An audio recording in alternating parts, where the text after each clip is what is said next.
My name is Anthony Brian Logan, and you are watching ABL Live. You could be anywhere in the whole wide world, but you're right here with me, and I appreciate you for that. Shout out to everybody who is safe from the storm. If you had to evacuate, hopefully you did. Hopefully everything's okay where you are. Prayers out to the Bahamas. They got devastated by the storm. Hopefully everybody's all good. But it's a lot of topics on deck for tonight. As we speak, we have sleepy, creepy Joe Biden on stage talking about climate change for 40 minutes. Oh, man. Is he going to make it? 10 minutes without having a total meltdown and forgetting where he is and who he is and what day it is? I can't call it because he's looking real bad as of late. I can't straighten that over here because, CNN, they'd like to do whatever they want to do. But we could talk about whatever is related to that as the information comes in. Also, no more open carry in Walmart. You can concealed carry. Same thing with Kroger. No more open carry in Walmart or Kroger, but you can concealed carry. Now, to some, that's not really a big deal. They can concealed carry and it's fine. But me, I like to open carry on certain times of the day and in certain situations. I want it to be a deterrent. Don't touch me. Don't run up on me. Just leave me alone. I don't want no trouble. But if you bring trouble my way, it's going to be a hefty price to pay. The Alabama church talking about a black vote for Trump is a mental disorder. What's going on with that? And Ilhan Omar, is she getting divorced? Is she not? We'll talk about all those things and more on tonight's episode of ABL Live. Thank y'all for joining. I definitely appreciate you for being here. Like I said in the beginning, you could be anywhere in the world, but you're right here with me, and I really appreciate you for that. It's a whole lot of stuff going on, and I thank y'all for joining. If you're just now coming into the stream, you're just now watching the repeat or whatever the case may be, please give the video a thumbs up. Like the video. Also, if you are not subscribed yet for whatever the reason may be, go ahead and subscribe. And when you subscribe, click the bell right beside the subscribe button. That bell, when you click it, lets us know, or it should inform you whenever I post a live video or a pre-recorded video. So thank y'all for being here. I most certainly appreciate you. Everybody's in the room. Thank you, thank you, thank you. Now, have you guys seen any of the climate change, not debate, it's like a town hall. So basically what they're doing, I think they've taken up to 10 candidates and they're going to have some kind of marathon on CNN. I think it started at 5 p.m. Eastern time today and it'll be over at like 12 midnight. They're going to interview different presidential candidates for like 40 minutes each, and they're going to ask them a bunch of questions about climate. Like, I'm not really sure what the purpose is. But then again, yeah, I do, because that's what the left is pushing nowadays, this whole climate hysteria. Climate has always changed. That's called being a planet. It's called being in a solar system. It's called the sun changes, the earth changes. It's a normal thing. On a base level, it changes every year. We can see it. It's called seasons. Because of the way that the earth revolves around the sun, that's basic. But then there's also fluctuations in weather patterns and things that just naturally happen. Okay. You can see a map of the earth, a topographic map. You can see where there were rivers before. You can see how certain geographic formations formed. Like, how did that form? It formed through the climate changing. Now, some are saying, oh, it's at an accelerated pace. How do we really know that? We only really have data for the past, 200 years at most. But they say that the earth is billions of years old. So where's the data from there? You wouldn't make guesstimates based on soil samples, this, that, and the third. You're just trying to, put two and two together. You're grasping for straws at the end of the day. You really don't know. You're just making assumptions about how the weather was back in the day before you started taking record, like in the 1800s. But that's a different story. How do you feel about the candidates that have been able to speak so far if you've been watching it? I saw some of it. I saw Amy Klobuchar. Shout out to No Low King. I see you, man. I saw Amy Klobuchar talking, and the lady on CNN was asking her actually a pretty good question. She was asking her, how much is this going to cost? This whole, Green New Deal or whatever you want to push, all right? Because Bernie was talking about his Green Deal or economy pushing, whatever he wanted to do was going to cost 16 trillion with a T, not 16 million, not 16 billion, but 16 trillion. Do you know the GDP of planet Earth is like 90 trillion? Of the whole, I'm talking every country, every place on planet Earth, 90 trillion. He wants to spend $16 trillion. Impossible. Okay. So the lady was asking her how much is yours going to cost. Oh, she's like, oh, it's only like 1 trillion. It's like, come on, man. These numbers are absurd. I think even moderate liberals are just getting pushed away because it's like, this is absurd. How are you going to be able to pay for this? They may even be for welfare programs and government handouts, this, that, and the third. But at a certain point, it becomes absurd. Trillions of dollars spent on what, though? On a thing that you can't even control? Climate? I mean, unless you could just change the weather right now, like show me when it's a hurricane coming to the United States that looks like it's devastating, and then show a machine that I just disintegrate the whole thing just right now. If you can't do that, then I'm not really trying to hear what you're talking about. All right. Unless you're going to put that 16 trillion towards some kind of weather alterer and you can show me some actual proof of it working, I don't want to hear nothing you got to say. Even at that point, I don't want to see that because I'm not trying to have Earth be the beta testing site for your particular device that's going to change the weather. You might mess around and change the Earth's wobble and, the rotation. Don't do anything like that. Just, keep the environment as clean as possible. That's a different story than actual, CO2 emission.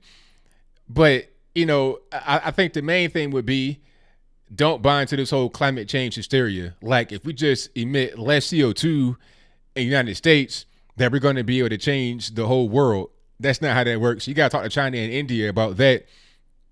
A lot of the jobs we had here before that may have been high carbon emission have gone over to China and India. And they produce the same things that we used to produce and they sell them back to us. This whole thing is a scam. Like for some reason, if we just offshore certain types of pollution, then it won't really affect the globe. It won't affect us as a whole. They said something like 30% of California's pollution comes from China. Like I'm talking not even just like on a plane. They're not necessarily just giving us their trash. It's really the other way around, but it's a different story. I'm talking about through the air, 30% and water, 30% of California's pollution comes from China. And it's a real thing. So let's not be worried about us over here polluting the earth. Also, about Walmart's open carry. Now, I can't say I'm a guy that is really brokenhearted about them stop selling 5.56 and 2.23 ammunition. I'm not really worried about that. That's not really a big deal because I think the main thing would be you should get that kind of stuff from a gun store. I mean, that's normal. I try to buy local whenever I can, and I definitely would buy my firearms and my ammo from a gun store, a local gun store, not a Walmart. So that's not really a big deal. But the fact that you can't open carry in there, and the same thing with Kroger, now we got an issue because I prefer to open carry. And my thing is, since Walmart started it, Kroger, like the next day, say they're going to do it too. Who's going to be the next person to say, me too, no more open carry? And then it's going to be a certain point where you can't really carry your gun anywhere openly, maybe even concealed. It'd be harder to detect it if it's concealed. So they probably are not going to be able to enforce that. But where are you going to be able to carry your weapon openly at a certain point if all these places are coming out right now and saying they don't want to have it be that way? Target, can you open carry in Target?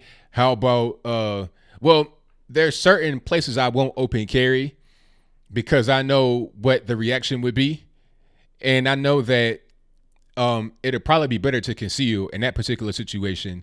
If I'm going to Whole Foods or something like that, I know that it won't be anybody in there trying to try me. It won't be a situation where I get a guy running up on me and do something to me or try to do something to me. I'm a big guy anyway, so I don't have those kind of problems. So when I open carry, like in the Walmart, it's usually like at night, and I just don't want anybody to try anything crazy. You see my size, you see I'm a dark-skinned dude or whatever, that might be kind of intimidating, and then you see the weapon, it's like, okay, I'm gonna just leave him alone, let him do his thing. That is the kind of reaction I want. I don't want to be approached by a guy thinking that I'm not armed, and then I gotta, I just would rather have that be a deterrent in that particular situation. So now, am I going to be able to go to Walmart at night? I mean, I don't know. They gotta tighten their security up because Walmarts are notorious for not having very good security outside the store. Where I live, they have decent security inside the store. It's an armed police officer in there at the entrance just to make sure everything's on the up and up. But once you leave the store, it's pretty much every man for himself. So I think that that policy isn't really a good one, and you're not really going to be able to enforce that everywhere. Like these rural areas, small town locations, how are you going to enforce that? You got guys that go to the Walmart every day with, open carry, and they got the big guns, revolvers, all that open carrying it. They're not going to want to put that big, the big elephant gun in the concealed carry inside waistband holster. It ain't really going to make a whole lot of sense. But we'll see. We'll see what happens. I want to see what happens if they, in a small town try to enforce that. It's going to be hard to do. And the thing about it is, some would say don't go to Walmart anymore. I'm not going to boycott Walmart. I'm not, I don't think it's really that bad. But what I will say is that I'll go different places at night if I need to.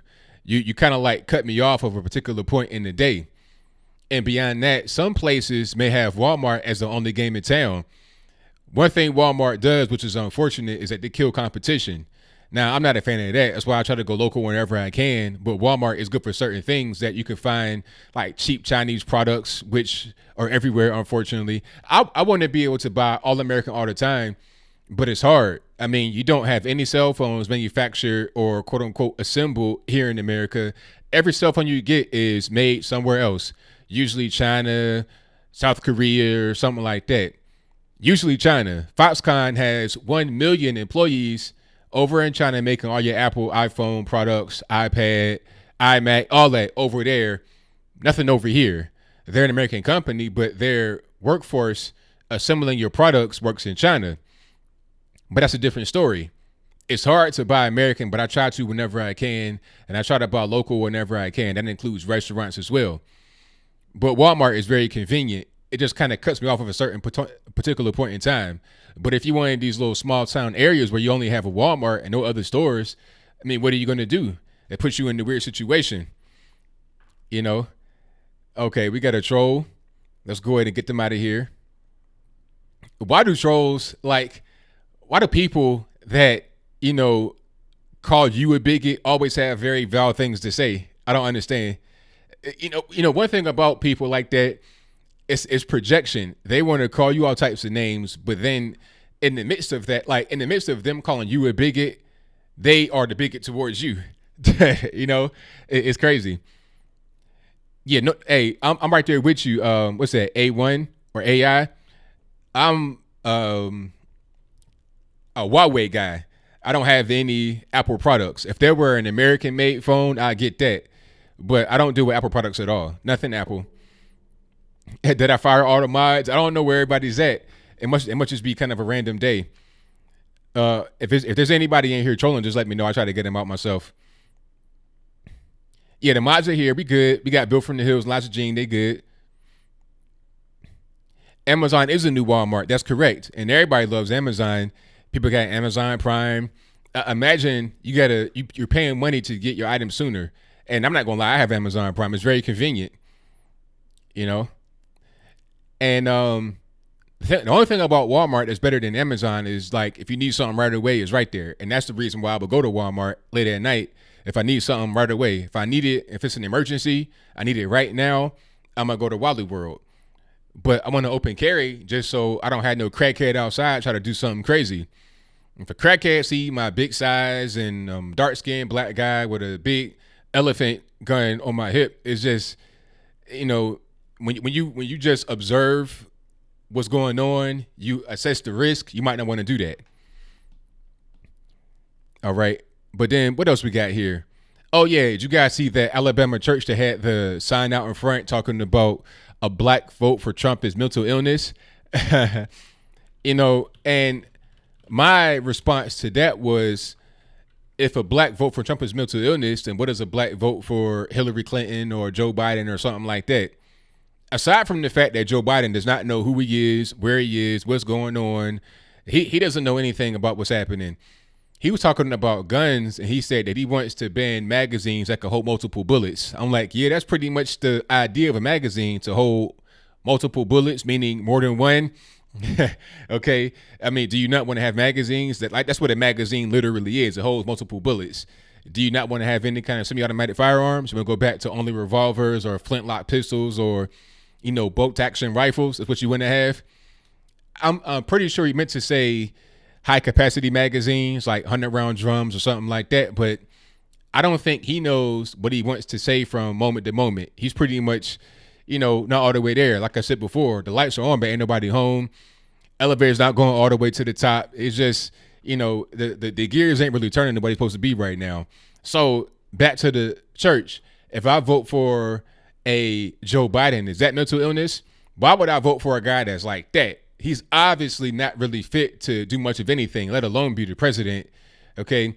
He needs to be getting some kind of medical attention. He needs to holler at a doctor and get that situation, taken care of to the best of their ability, to get him in a situation where they're able to monitor him. He's not all the way there. And it's getting worse in my humble opinion. So if he were to be elected, first of all, you got to go through this whole campaign. There's this trail, and the trail will beat you up. You saw Hillary Clinton towards the end. She was like weekend at Bernie's. They had to pretty much Geppetto her throughout the entirety of the rest of the campaign. She couldn't even come out and address people that voted for her, on the day where she lost. She was just finished. She had to go to bed. You're 70-something years old. You're elderly. You're not very high energy. It's just, what are you really going to do? And Joe Biden is 77. If he were to be elected, he would be 80 within the first year or two of being in office. I mean, come on. I think he's 76 or 77. He's right around that age. He's too old. Trump is old as well, but he just turned 73 this year, and he's been in office for 2 years now, right around that. Joe Biden has not gotten into the election year yet, and he's already 4 years older than Trump is right now, who was 2 years into his presidency. See, it's not making a whole lot of sense here. So if I vote for him, is that mental illness? If I vote for the party that has killed 20 million black babies since 1973, Roe v. Wade, is that mental illness? He also, the pastor at the church, had a sign that said, a white vote for Trump is racism. How is it racism when you got Planned Parenthood, who the Democrats support with all their heart, that have killed plenty of black babies, that had the goal of killing black babies? I don't understand how voting for the guy that is anti-abortion is racism. Where is the racism at? That's what I want to know. People always make allegations and accusations, but they can't really prove what they're saying. They're just saying random things that have no basis in reality. And I just want them to make a little bit of sense. If you're going to say something like that, have a leg to stand on, have some facts to back you up, not just your fifis and your emotions. That's pretty much how I like to look at it. Okay. And also, this church was right in the heart of the ghetto. If I can play it, hold on. I'm going to show you where this church is at. And then you're going to kind of see what I'm talking about here. Let me see if I can just. Okay. You see the projects. You see what's going on right here in the back. These are projects. If they're not projects, they're one step above projects. I bet you rent right there is $50 a month at most. Okay. And you got the church right here. So it's okay, you're conveying this message to people that don't really have a lot of education. They'll just take it for gospel. Whatever you say right there, they pretty much believe. They don't really know a lot. And it's easy to tell them that because you're not dealing with a very intelligent audience. That ain't to say that anybody that's, in a black neighborhood and poor is just dumb. But at a certain point, if you live in like this for an extended period of time, the intelligence factor is not very high. If you got a high intelligence factor, you'd be able to leave from that. I used to live in a place like that before. I've lived in an apartment just like that. I can take you to a place right now in Virginia where it looks just like that where I used to live. I don't live there anymore because I have a little bit of intelligence and I was able to rise beyond that. And I didn't fall for things like this over here. But yeah, that whole thing was crazy. He's just trying to get some attention, in my humble opinion, to the little raggedy rundown ghetto church. But I'll move on from that. Thank y'all for being here. I definitely appreciate you. If you're just now coming in to the stream, please give me a thumbs up. Projects are very cheap, absolutely, 100%, because they're government subsidized. That's the main thing about projects, is that the government is in it. You have some apartments that look like that are not projects, and they have regular rent. If the rent is Section 8, then it could be low like projects are as well. But with Section 8, you can live anywhere. You can live in a 5-bedroom home in a nice community on Section 8 if that community will allow it. And houses like this, these little projects, oh yeah, government control, and the rent's going to be very low, if not totally free, but usually just low. So you got to pay something like $50, $75. That's pretty much how it is. And there's no tax base at all right here. So the schools are bad. It's just a big mess. And you got this church right here pumping this kind of stuff. You should be pumping a message of, financial independence, literacy, that type of thing. My dad told me that my granddad said that at one point in time, the pastor was the only literate person in the black community. And imagine if that pastor back then was teaching this. I mean, it's crazy, but I'll move on. Let me see. What else do we got here? Ilhan Omar and her husband going through some changes. Now, the mainstream media have been really on Donald Trump Jr.'s back, talking about how could you tweet about Ilhan Omar being married to her brother? That's a baseless conspiracy theory. How dare you, this, that, and the third. They got on Trump as well, talking about he said that she was married to her brother. No, he didn't. All he did was just say, I heard about her being married to her brother, possibly, but I don't know if that's true or false. I don't know nothing, but I did hear about it. They took him saying he does not know if it's true and changed it to he said that she's married to her brother right now and they live in Atlanta or something crazy like that. You understand what I'm saying? So after all of that from the media, they're going to be forced here, in my humble opinion, to pretty much eat crow and to apologize for all that they said. It's looking like what he said is correct. Ilhan Omar's husband allegedly wants a divorce. One thing about Muslims is that you can't just be doing whatever you want to do. You're the woman and you want to wear the pants in the relationship. You want to try to control the husband, make him be the caretaker of the kids. Because understand this, before she became a part of the quote unquote squad, she could be a mom at the same time. Ilhan Omar had 3 kids between the ages of 6 and 17. So she has a family. You got a husband, a quote unquote husband, and a family. And she was able to be there to raise them. But now she's part of the squad. So she's traveling all the time. She's a rock star. And in order to do that, you got to be away from home. So that leaves the husband to be the mom, basically, or the stay-at-home dad. But he doesn't want to do that. He does not want to be in a subservient role. You're a Muslim guy that goes against everything you taught. You pretty much put your women in the all-black trash bag get up in the Middle East. You go from that to being the stay-at-home dad raising kids. You don't want to do that. So he's like, look, I want out. She allegedly is trying to control him by saying, okay, you filed for a divorce, so I don't have to do it. Okay, you do it because that'll make me look better. She's trying to manipulate the whole situation to get money from the white guy she's cheating on him with, so she can fund her whole squad experience, right? Because that costs money. She's trying to get that money by dealing with the dude. She wants the husband to pretty much just shut up and play ball and raise the kids. He's like, nah, I'm not going to do it. I want a divorce. So all of what was said about her being married to her brother and her cheating on the guy, all of that is coming to light with a lot of these sources, a lot of leaks, a lot of documents coming out. So we're going to be vindicated 100%. And I can't wait. And I think that she might not really be able to be reelected. One thing about her district is that I think she's in Little Mogadishu up there in Minneapolis. You have a very high Somali population. A lot of them still speak Somali. They wear their headdress and all of that. They're Muslim. And if you're a Muslim person, cheating on your spouse, being married to somebody else, married to your brother, I mean, you can get stoned to death in Somalia for that. But over here in America, it's still haram, and you're not going to be totally accepted unless you can just bypass all the Islamic tradition, all the religion, and just go with whatever's happening right now for political expedience. That might not be the case in this situation though. So we'll see. we'll definitely see what happens with that. But I feel like I'm vindicated already by seeing that report about her husband. People were saying, "Oh, ABL, you floating a conspiracy theory? That's not true." Why not?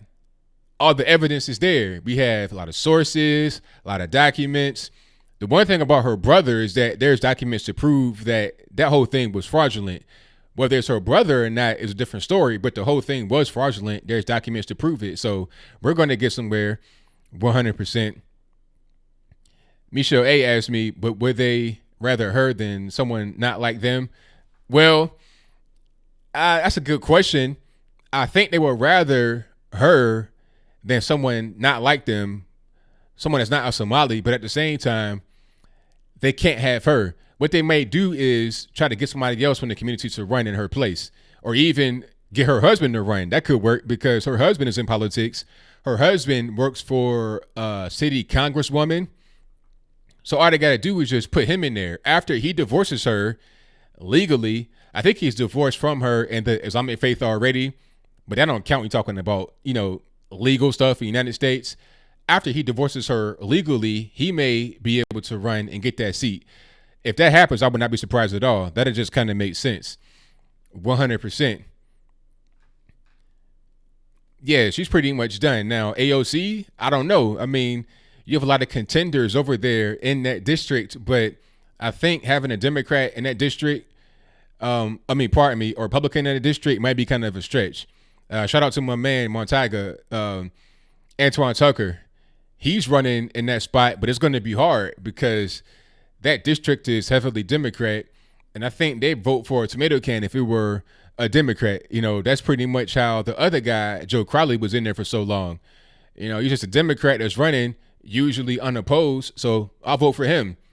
Nobody wanted to just run, take the seat over. It's like, all right, I'm going to just not try to run because he's pretty much the establishment here. I'll let him have it. He's running unopposed. If he is opposed, they have no real backing behind him. Here comes AOC with some money behind her. This whole big campaign, a movie that's being produced. It's on Netflix, all this, that, and the third. And she took his seat because nobody came before her that had that kind of backing. That's pretty much all that it is. But now that we know who AOC is, will they vote for her again? It's hard to tell. I think that Joe Crowley may run again coming up here and defeat her if he has enough juice behind him. But somebody from the right winning in that district, that's going to be kind of hard to do. Hopefully it does happen. If you could flip that district from blue to red, that'd be great, but that'd be kind of a stretch, in my humble opinion. Thank y'all for joining. I definitely appreciate you. Give me a thumbs up. Share the video, like the video, do all that good stuff. All right. Now, let me see. Did I get everything? I think I got everything. The climate change town hall. Oh, have you guys seen any of the climate change town hall that's on right now? Like I said in the beginning, I watched a little bit of it, but I did not see that much. I don't think I really missed anything here. I think I'm pretty much good to go. But have you guys seen any of it? And if you have, what is your thoughts on it? What are your thoughts on it? And shout out to all our super chatters before I get to the calls. Thank you to Crush Groovin for your super chat donation. I definitely appreciate you. Thank you to Richie of the West who says, has anyone heard of that the city of San Francisco declares the NRA as a terrorist group? Apparently, I'm a terrorist to these skinny jean, nut-cracking liberals. Thank you for the donation, man. Definitely appreciate you. I did see that. I may do a video on that, actually. But, I mean, you can't be surprised at that at all. This is the same city that has banned plastic straws, but will give you a plastic syringe to shoot heroin with in the middle of the daytime on the street. And they will also allow you to doo-doo on the ground outside in the middle of the day. Okay, you can have a jeweler business right here with a window full of diamonds, and a homeless person on drugs just defecate right there in front of the shop in the middle of the daytime like it ain't nothing. You calling the police, what are they going to do? All that's going to happen is you're going to have the pooper scooper patrol come out there and spray up the doo-doo and put it into the little ectoplasmic chamber. That's all they're really going to do.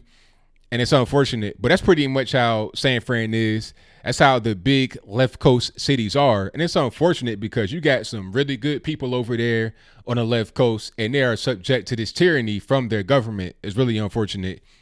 And you also have very tight gun control over there. I wonder why, but I digress. Thank you to Billy Marks, who says, keep preaching truth to strength. Thank you. Well, thank you for your donation and your very kind words. I definitely appreciate you. Thank you to Paul Grand for your donation. I appreciate you as well. Thank you to Brother Throat Puncher, who says AOC is making a fundraiser to get Antifa members that assaulted police out of jail. Is it me, or is freeing domestic terrorists for Congresswoman should be grounds for a trial for treason? That's what it seems like to me. I'm pretty sure that Antifa at this point have been deemed a terrorist group, or we're on the way there. I think I saw Trump say something about that, like they should be seen as a terrorist group. I'm not quite sure if they are officially that.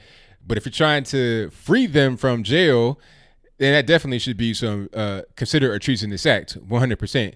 And thank you for your donation. I definitely appreciate you. And shout out to Filthy Phil for your donation. I appreciate you. Shout out to Kevin Duncan, who says yournews.com says Trump admin launching social credit system. Guns are now based on personality. Wow, I've never heard about that at all. That's something different. But thank you for that. Kevin Duggan also says Trump oldest daughter calling for red flag laws on Twitter. What are you talking about? Ivanka? She's a liberal, so she will do that. That's not anything new, in my opinion. I saw a question I wanted to answer here. Hangin AZ asked me thoughts on Whoopi and the blacklist. Yeah, I did see that.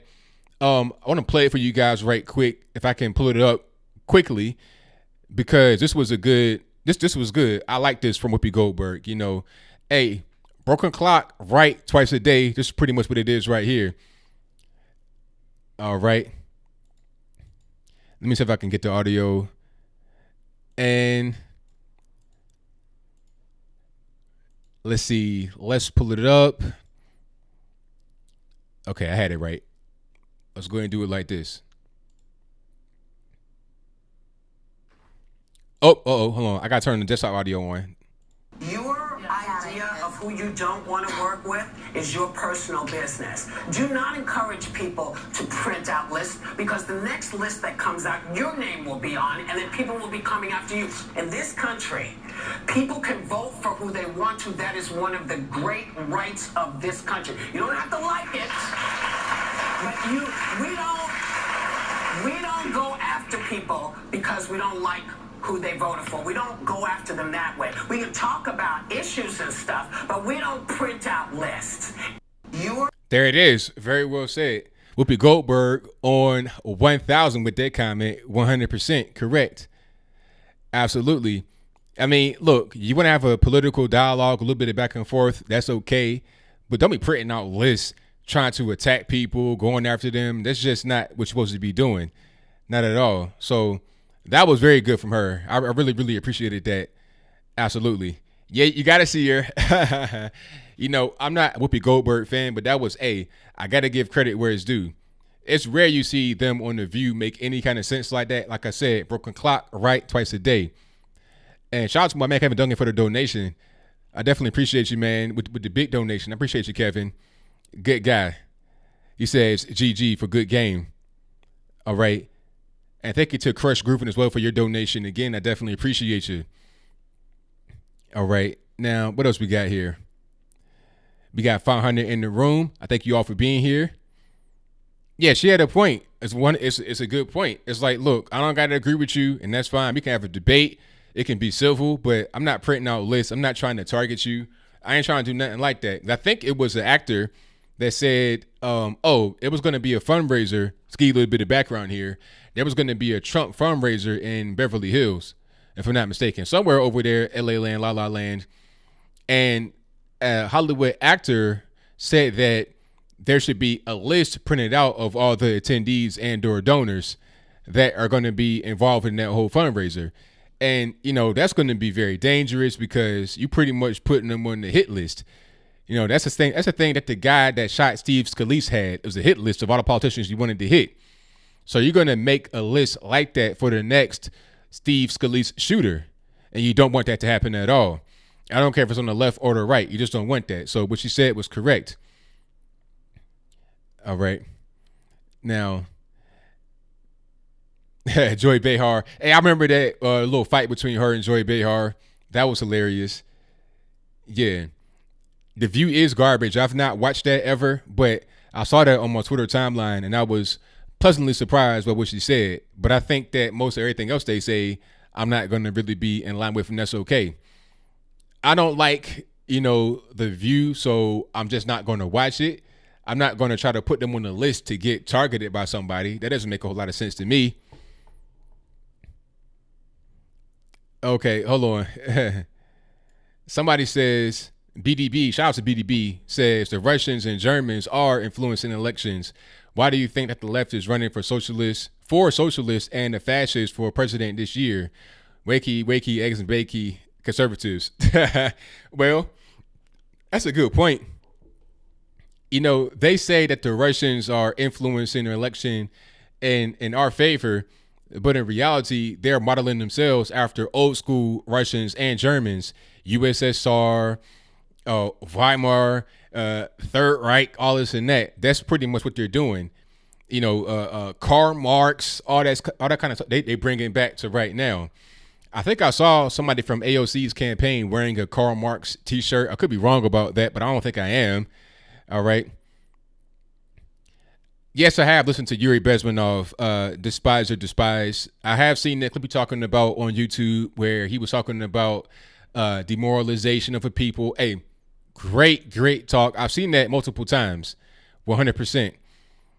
Shout out to Margaret M, who says, The View has no Trump supporting hosts. Yeah, I mean, the closest you're going to get is Meghan McCain, but she's not a Trumper. She's never a Trumper, just like her dad, but not quite as bad as John McCain. John McCain was terrible. Rest in peace, all that. Yeah, but he was terrible. He really was. Okay. Mr. K asked me, what do I think about Trump lying about hurricane going to Alabama and faking the map? I mean, it was going to Alabama at one point. That was the track. I mean, I'm not sure what part of the country you live in, but that's how hurricanes are. Sometimes a cone, it'll shift. It'll be going west and it'll be going east. Then I've seen that all the time. I've seen the hurricane come to almost hit Virginia, like it's almost a direct hit, and then it'll turn and go the other way at the very last minute. I've seen that. So at one point, it was going to Alabama. Now, as far as the map, I don't really know. The cone was going that direction. So, I mean, it changed. That's all that it was to it. It was crazy. The media said, oh, it's not going to Alabama, but the actual forecast said it at first, and then it changed. So they tried to say that he was a liar for reporting on information that changed. It doesn't make any sense. But then again, it does. I mean, come on. Yeah, exactly. It turned like 4 times. That's what happened. That was the situation. And Alabama's right there. I was looking at it myself because I live in Tennessee. So it was like, I don't want it to hit, I don't want it to go too far inland. That's going to be a problem. Once it hits the land, it reduces in strength because it cannot feed off the ocean, but it still will have strength as a storm in general. So I don't want it to hit the outer bands or nothing like that because you can have flooding, wind, that kind of stuff you don't want. Just like it turned again, like it was going to hit directly on Florida. It turned again. Right, exactly. Trump was trying to keep people safe and say, hey, if you live right here, you might want to evacuate, and then things changed.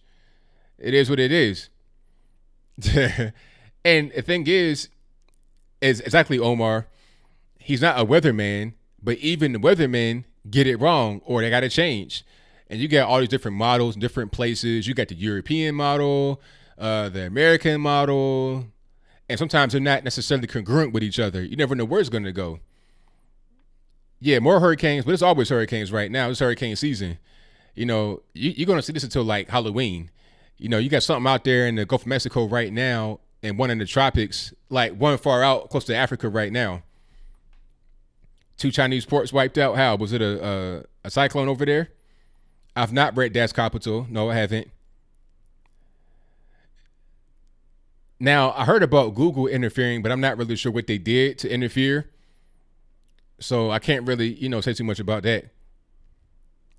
Oh, the lie counters. No, Lo King. The lie counters are killing me because, I see people on TV. Like, I've watched MSNBC one time. That's like the live show. It was crazy. They're like, day 185 of the Trump administration. He told lie 187. It's like, are you really counting the days in his administration and the quote unquote lies he's told? You guys are nuts. You guys are truly nuts.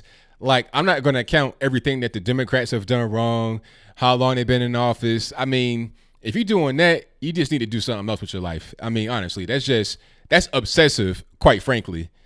And the media are pushing the obsessive behavior for their own purposes. It shouldn't be like that. Let me see. Exactly. The weatherman is not really on point. So how are you going to get mad at Trump for saying what a forecast was and the forecast being wrong? It's not his fault. He's not a meteorologist. He's not out there storm chasing in a plane, dropping the radar in it. I mean, that's not what he's doing. He's just reporting on the news the way that we all see it, but just giving it a heightened visibility so we don't, miss the mark. Let me see. Oh, I'm sure there are Chinese ports in the Bahamas. They got Chinese ports everywhere. There's Chinese ports all over the world, not just in China. China is the new Europe. That's what's going on with that. Did they claim he nuked it yet? Not quite yet. No, they didn't. They said he wanted to nuke it.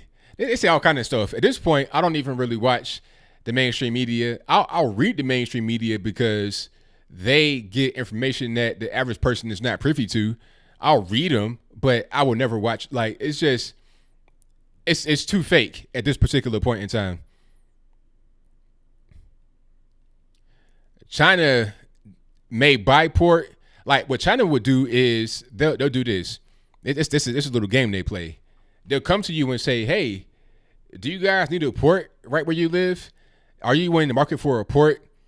You could use it right here because, it's a lot of traffic. You can use a port or an upgraded port. How about this? How about we loan you some money, no strings attached, no interest or nothing. We'll loan you some money. We'll build your port for you. Just pay us back. And of course, they can't pay the money back. You're talking about a very small nation, poor nation. So when they can't pay the money back, China's like, oh, hey, you couldn't pay the money back. I'm sorry to hear that. But guess what? I'm going to need that port under our name for 99 years. So give me that right now.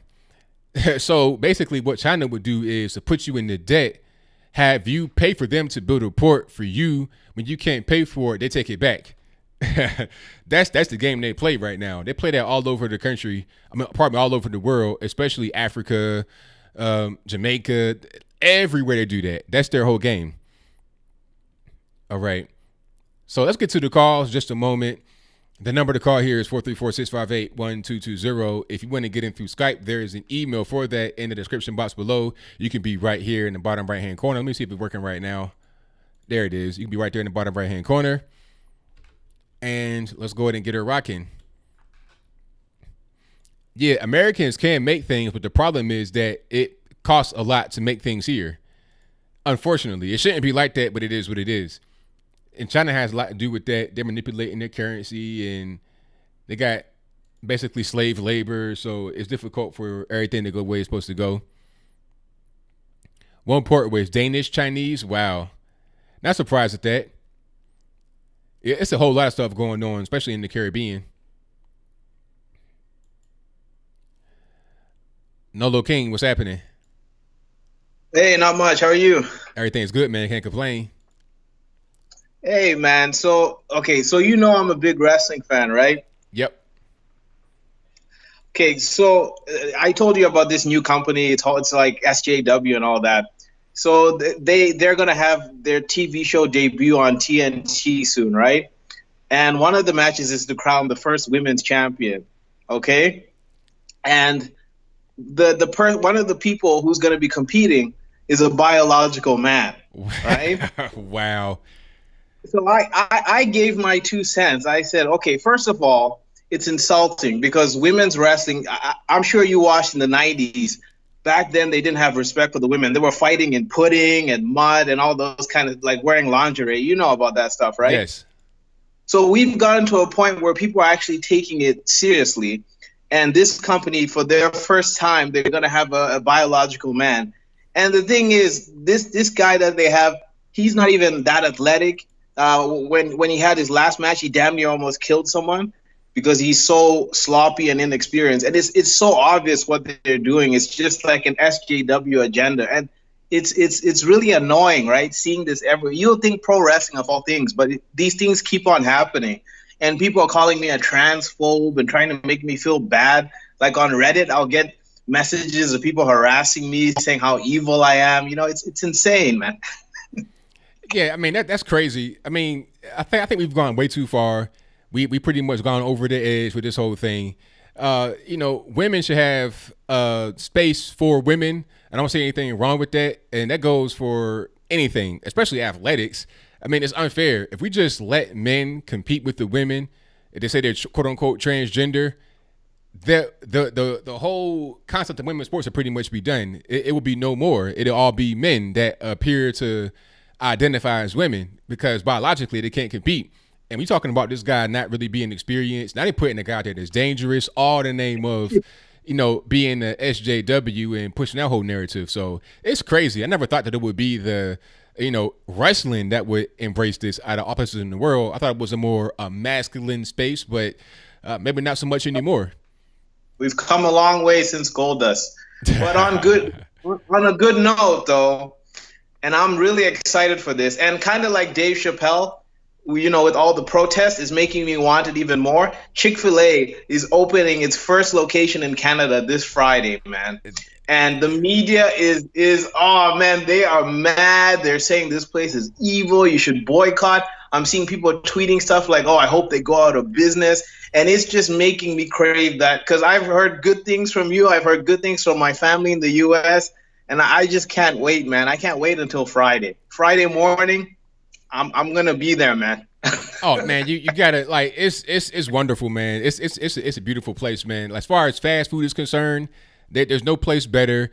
Popeye's chicken is nowhere near it. They can't touch it. KFC can't touch it. You know, everybody going crazy over the Popeye sandwich. I'm like, man, please. Chick-fil-A, that's where it's at. And they're so nice in there. Man, they go above and beyond. If you leave your bag in there, they want to go through hoops and jump through traffic, all that to get you your bag back.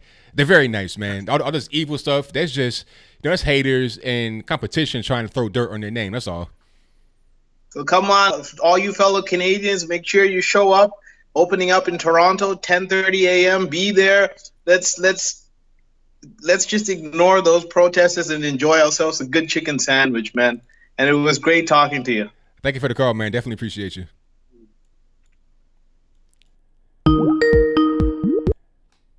Sorry for the ringing. I got to fix that. But shout out to my man Nolo King for the call. Definitely appreciate him. Yeah, Chick-fil-A, I'm telling you, Chick-fil-A, that's the spot. They're so nice. This whole thing about them being evil, I mean, I'm not really sure where they came from except for the internet. You know, I guess the nexus of it was that they support conservative things. They're you know, they're closed on Sunday because they're Christian. So I guess that's it. I guess, you know, being conservative and Christian, that's a bad thing. I guess that's pretty much what it is. So if you want to support a conservative company that observes Christian principles and is very nice when you go in there, I mean, so nice. Like go to McDonald's and then go to a Chick-fil-A and see how different it is. You go to McDonald's, they'd be like, go ahead. Chick-fil-A, how may I help you? Have a blessed day. That's pretty much how it is. That's the difference. I'm not even exaggerating at all. All right, let me get to my next call here.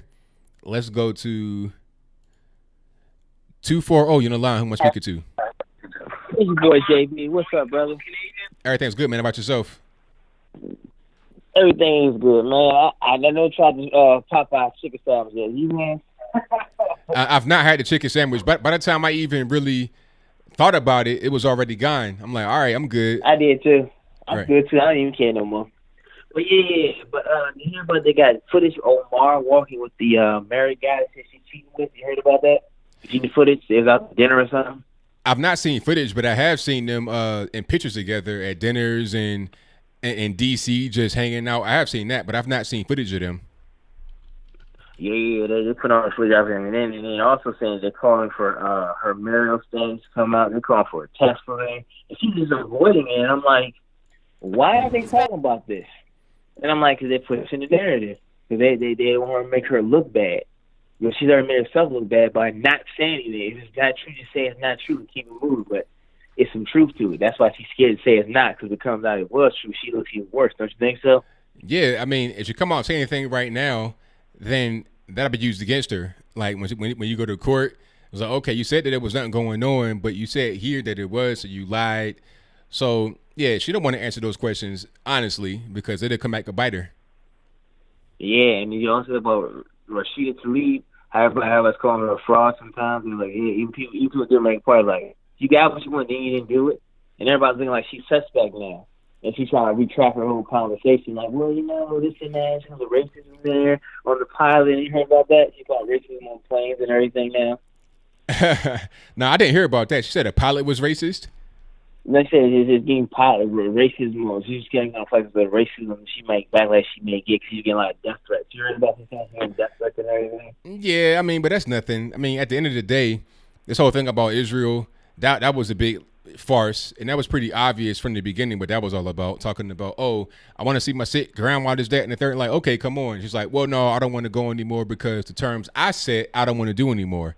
So exactly, she's just a liar at this point in time, so you can't really believe anything she says. She's been proven to be a liar. And that's the thing I tried to myself. I said, look, we have got to, it seems in midst of racism is the biggest thing is black people. No, we are our greatest undoers. We follow these fake leaders like Kaepernick and all these people like this. And I had talked to one black. I said, yeah, I agree with you. But he said, I'm scared to speak up about it. And he said, man, thank you for speaking up. I was at work and the guy said that to me. And I was like, you're absolutely right, but I don't like to talk about it because people get mad. I don't like to call it cool all the time. Yeah, I mean, that happens a lot. That's pretty much the general gist I get from people out there. It's like, well, I feel the same way you feel, but I can't say anything. So I'm here for it. I'm here for whatever. I don't care. I'm going to say what I got to say. Yeah. Yeah. I didn't get kicked out of a clan because hear this out. Okay, so we was playing around, right? There was one guy called Black Bush in the group. One guy called Black Reagan. I changed my name to Black Bush. I mean Black Trump. And his dude name, I can't remember his name was Clown ASSS. You know where I'm going with this now? Yeah. So he gets offended by my name, but his name didn't offend nobody in the whole game plan. So I'm under investigation. Xbox got me in the investigation now. They spitting my account. I can't talk to people. I can play the game. I'm like, come on, dude, really? And I didn't even say anything wrong. We was talking trash, and we kept saying, your policy sucks. Oh, Black Reagan. Yeah, so I got kicked out of the room. So people be careful you game names you use because people are really PC now.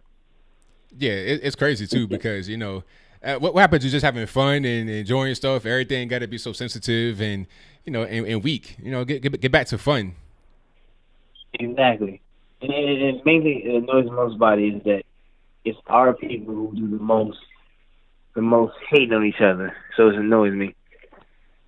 That's right. You know what I'm saying? Why, David? You have a second, brother, man. I'll talk to you later, brother, man. Keep the faith. See you Saturday. Peace. Thank you for the call, man. Definitely appreciate you. All right. Thank you to my man, JB, for the call. Most certainly appreciate him. The number to call is 434-658-1220. And let me get to the next call here. All right, calling on the line, 207, who am I speaking to? Hi, my name is Tony. How are you, Anthony? I'm well. Can't complain. About yourself? Well, I'm doing well. Thank you so kindly for asking. I'm calling on just kind of a lighthearted topic regarding one of your earlier callers. I've been trying to call in for a moment, so I may have missed a caller, but this is regarding the Chick-fil-A opening in Canada. Yeah. Okay. And so what I wanted to say regarding that is I didn't know if that person knew or not, but Chick-fil-A, every time they open a new restaurant, they have a Chick-fil-A First 100 Camp Out giveaway. And the first 100 people who come through the Chick-fil-A get free Chick-fil-A sandwiches for a year, I guess in the form of a let's see, it says here, I pulled up the PDF. It says it's always exciting when a new Chick-fil-A restaurant opens, but it's especially rewarding for the first 100. That is because each of the first 100 participants at the grand opening of a Chick-fil-A who comply with the official rules will receive a grand prize of one Chick-fil-A sandwich meal per week for a year, equating to 52 meals. A Chick-fil-A sandwich meal consists of sandwich, medium waffle, potato fries, and a medium drink. So I won't go into the rules and everything. If anyone who plans to go is interested, I guess they could go and look a little deeper. All they have to do is Google up, search up on whatever search engine, the Chick-fil-A First 100 giveaway. Okay, hey, I didn't even know that. That sounds great to me. So the next time I'm in a city where there's one opening. Chick-fil-A opening in my town soon. Right now, the walls just went up. So I've got the opportunity, maybe even be myself one of the camp out winners. So we'll see what happens. Definitely. Okay, well, I appreciate all you do, and thank you for a good show, and I'm looking forward to getting back to listening. So anyway, have a nice night, everyone. Thank you for the call. Definitely appreciate you. Yep. All right. Shout out to the caller. I had no idea that was a thing. You could camp out and get, the free. Yeah. I'm about to do that next time. Anytime something opens. And there was one to open here, probably a few months ago. I definitely could have gone to that. And yeah, I would have been one of the guys out there camped out at night. And it was in a good area too, but I digress. Let's get back to the calls. All right, calling on the line, 857, who am I speaking to? Hey, how you doing, man? Joe from Boston. All righty, man. Everything's good. How's it going? Yeah, everything's great, man. How about yourself? All right, not too bad, man. I'm calling in about my city this week. I don't know what happened. I don't even understand who protests a straight parade. What's wrong? What's going on? What do you mean? Like as far as what? Like I'm just saying. I heard about the straight parade. I thought it sounded like a cool idea. I turn on the TV, and I see police pepper spraying people, dragging people down the street. I said, man, what is going on? This place, it was scary looking. Yeah, I mean, so what happened was you had people like Milo that were there and other people. So you had Antifa show up, and then they were just trying to attack people because of who was there. And they think that, they got white nationalist people there, but it wasn't like that. It was just a cool thing. You had a lot of Trump supporters that were there. So anytime you got something like that where you got conservative people, Trump supporters, people that are kind of popular on the right, you're going to draw out Antifa, and they're going to try to attack. Yeah, I didn't understand. I'm like, who's attacking who? Then I hear Nazis and this and that. I didn't understand what was going on. I'm like, what? How did all this end up at the straight parade? I don't understand. Yeah, I mean, really, it's just it's Antifa and the leftist media trying to push that narrative. It wasn't no racist stuff going on. It was cool. I know guys that were there, black guys that were there, and they had a great time. So it wasn't nothing crazy like what the people were trying to say, talking about racists and Nazis. It wasn't that. It's just that fact that Antifa were there to attack anybody that was on the right. They even locked up a defense attorney today that was defending one of the people who got arrested. Okay, hold on. So they locked him up for physically defending him or for defending them? Oh, they locked her up for physically defending somebody or for defending them legally? No, she was defending her client legally, which a lot of protesters that were arrested, they just threw the cases away. But for some reason, they didn't do that for her client. And I'm still trying to find out, what did she say to get arrested? Yeah, that's crazy. The judge found her in contempt and locked her up. Wow. That's crazy. The defense attorney. That's wild, because it's like, okay, what did she do? She's just doing her job. How can you get locked up for doing your job? It doesn't make any sense. But then again, I guess it does, depending upon where you are. I mean, is Boston, is it like really liberal up there? Because I don't really know about their government. Well, what I'm starting to realize is that I find the computer, first of all, has given everybody a kind of fair playing field, which is great. But that playing field doesn't exist out in the real world. Another thing is that it's sped up the speed of life, where people are moving a lot faster and doing a lot more things, and the system I don't think can keep up. And I think that people really live more in a gray area than black and white all the time. So some of these things, like, I don't understand, but I was just speculating that if the judge threw out most of the people ahead of them in the throughout the court day or whatnot, and he threw out the first 10 cases, and then your client comes up and they don't throw away yours, I can understand where people get frustrated. They just don't understand what's going on. Like, what are the rules? Are you following the rules? Are we throwing everything away? Like, what? How do you end up locking up the defense attorney? Like, I don't understand. Yeah, that's crazy. I'm gonna look into that and see what happens. It's my first time hearing about it, so I'm gonna look into it and see what's going on, because that's just off the wall. Yeah, I just find that I don't know. I think a lot of things aren't black. Not everything is so black and white. Like, you know, right? Not even about racial things. I'm saying like the law. Like, they print the law a certain way, and then it's like, you know, there's like, again, people more in the gray area. Like, you know, I hate to come back to like Meek Mill and the dirt bike, but, you know, yeah, popping a wheelie might be like technically illegal, but on the scale of things, it's really minuscule, you know? So right. I think that's where we're all kind of frustrated. I got thank you. Love the show. Keep doing your thing, bro. Proud of you. All right. Thank you for the call, man. Definitely appreciate you. Peace. All right. Shout out to the caller. That's crazy. You have an attorney getting locked up for doing what, though? Okay. Somebody asked me, would I kill baby Hitler? No, I wouldn't, because baby Hitler was a baby. It was an innocent person. I mean, you have no way of knowing who Hitler was going to be before he became Hitler. It was a baby. You know, baby can't talk, can't walk, it can't even do goo goo gaga. You got to feed him, change his diaper, all that. It ain't like, you know, a baby can come out and say, oh, yeah, I'm going to grow up and be a murderer. I mean, that's make any sense. You take Hitler out of the home and you give him a loving family, take him out of Germany so he doesn't, you know, you just want the best for your children, regardless of who they are. And hopefully they grow up properly. That's all you can really do. You don't kill a person because you think they could be a murderer. Ain't no crystal ball you can look into and say that somebody's going to be X, Y, and Z. But let me get to my next call. Mike from Queens, what's happening? Hey, Anthony, what's going on? How you doing? Everything's good, man. Can't complain. Sticks and stones, sticks and stones. Yes, indeed. That was great. I watched it a couple of times last week, and man, the left they didn't know what was coming. They got hit by a runaway freight train. Oh yeah, that absolutely. And I liked what Chappelle did on that special, because it was just trying to get everything back to normal. Because with comedy nowadays, you can't say anything. You say one wrong word 10 years ago on Twitter, and you pretty much just strung up. It's like, come on, man, it shouldn't be like that. Let comedians be funny, and that's it. All I have to say is, what do you call it? The Golden Girls.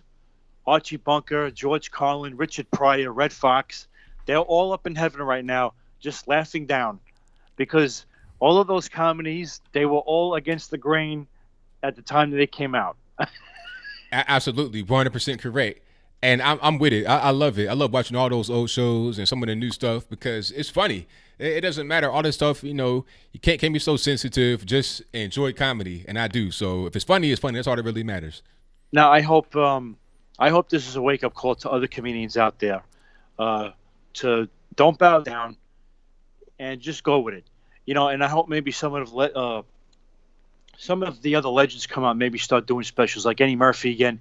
Eddie Murphy hasn't done a special in a long time. I know he's, you know, doing a lot of directing and acting now, and I think he's currently making Coming to America 2, which looks hysterical.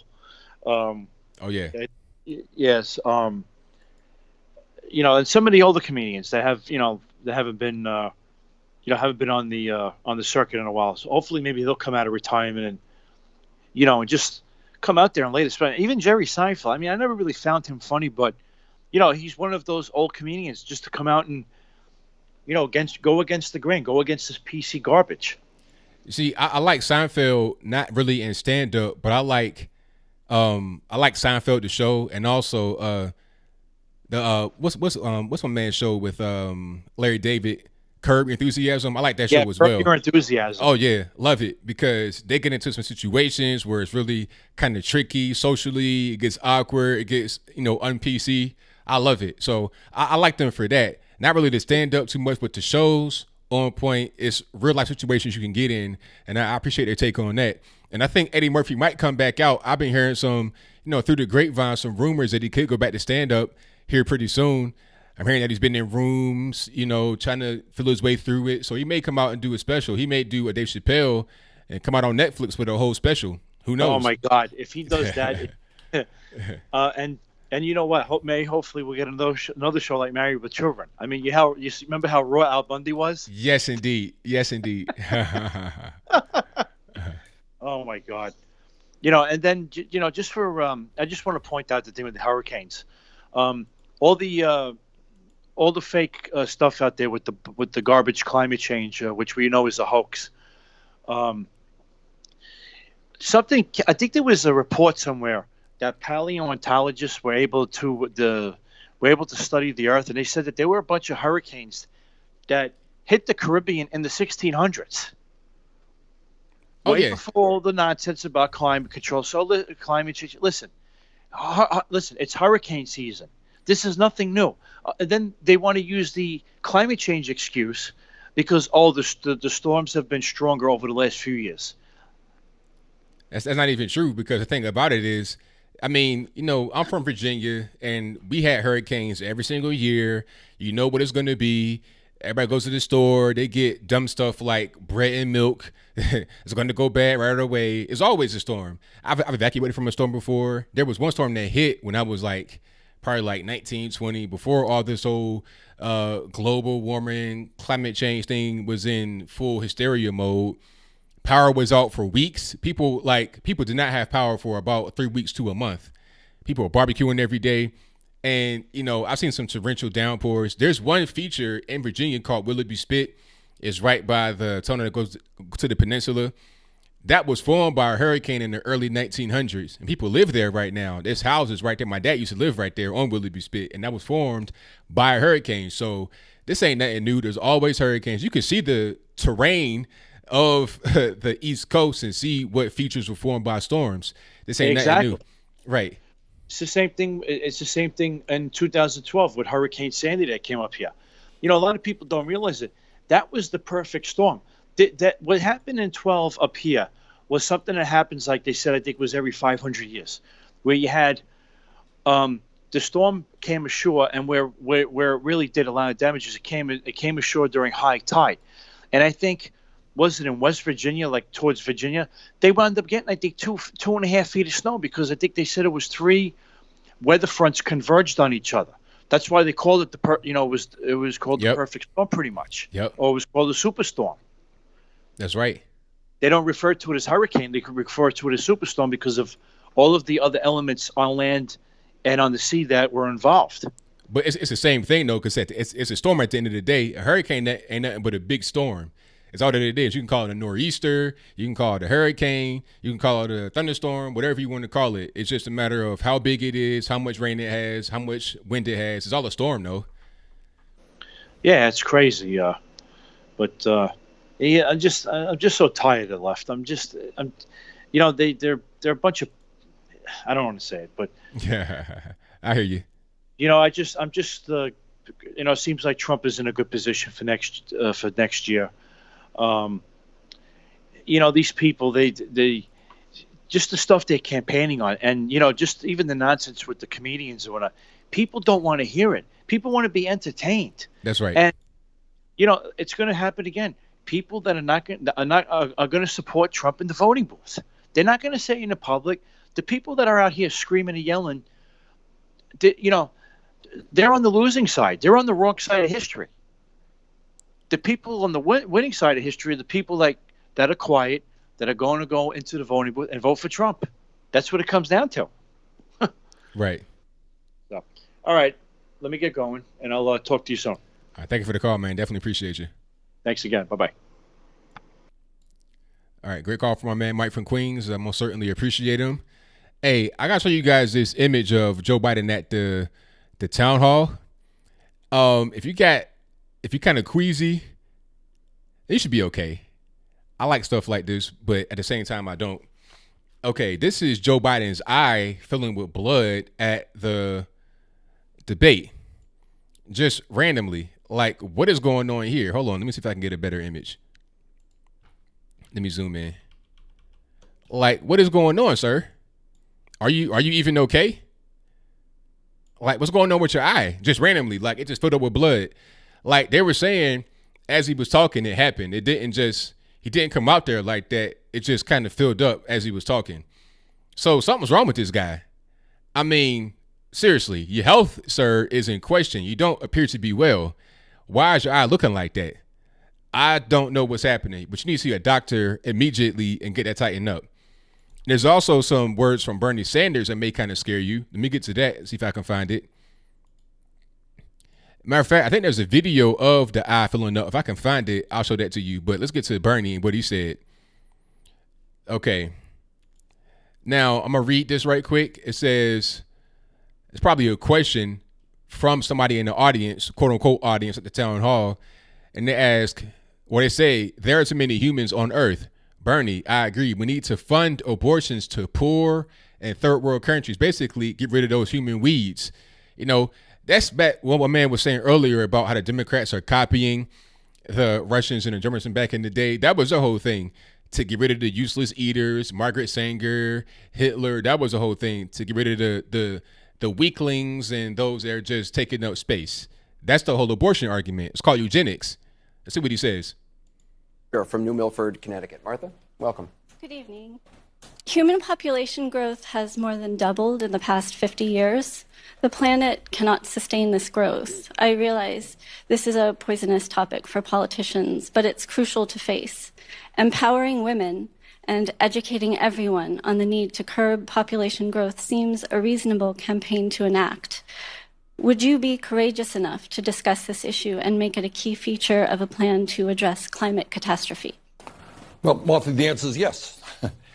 And the answer has everything to do with the fact that women in the United States of America, by the way, have a right to control their own bodies and make reproductive decisions.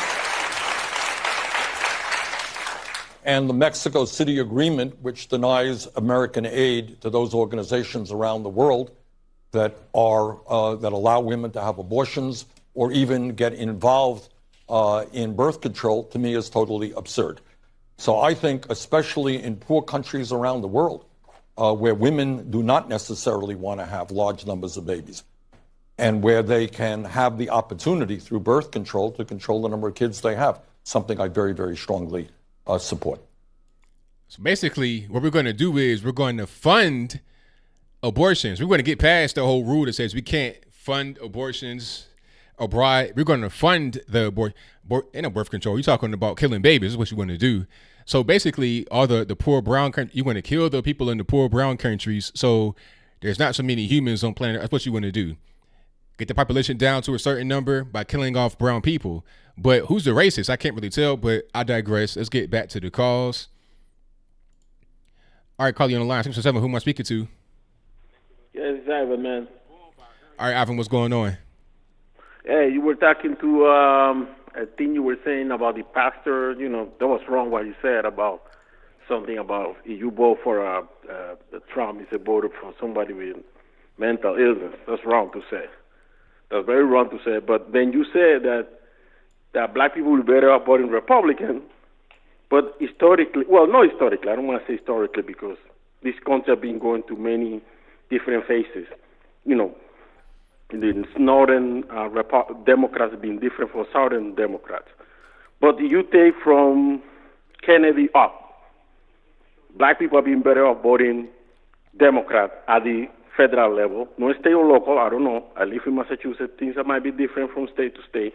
But federal level, they've been better off voting Democrat than voting Republican. You could start from Kennedy. Let's start with Nixon when he started the private prison system, and Jimmy Carter. I mean, the answer is no. Yeah, he did start the private prison system. It started with the Nixon. It was funded by Jimmy Carter, Jimmy Carter. No. Listen. The answer to your question about have blacks been better voting for Democrats since what you said, Jimmy Carter? I said from Kennedy up. Oh, we've not been better off voting for the Democratic Party. No, they've been better off. How can you say that? Like, give me. Hold on. Before sir, look. I gotta ask my question. You can't be over talking me. My show. I'll just put you on mute. I gotta ask my question. Then you be able to answer the question. I'm gonna answer. Okay, sir, stop talking. The question is, how can you say that? What metrics can you point to that prove your statement? You're gonna let me continue. Just talk. Answer the question. Okay, let me continue. Okay.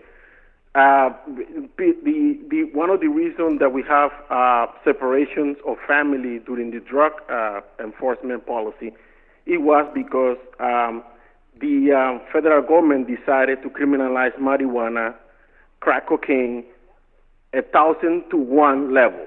Remember the 1 gram of cocaine will over 1,000 grams of cocaine, over 1 gram of crack cocaine give you 5-year minimum. 1 year per gram. Remember that? Remember the marijuana? A couple of ounces will give you long-term sentences in prison. Okay, now who signed the crime bill though? Well, that was the Ronald Reagan policy. No. The question was who signed the crime bill. But you're talking about something. Sir, it was an easy question to answer. Who signed the crime bill? It was Bill Clinton. Okay, was that a Democrat? Was that a Democrat? It was a Democrat, but it was controlled okay. It was a Democrat that signed it, though. Okay, I got you. Go ahead. Republican, but let me explain to you. They didn't start with that. The mass incarceration started at the federal level and then continued at the state level.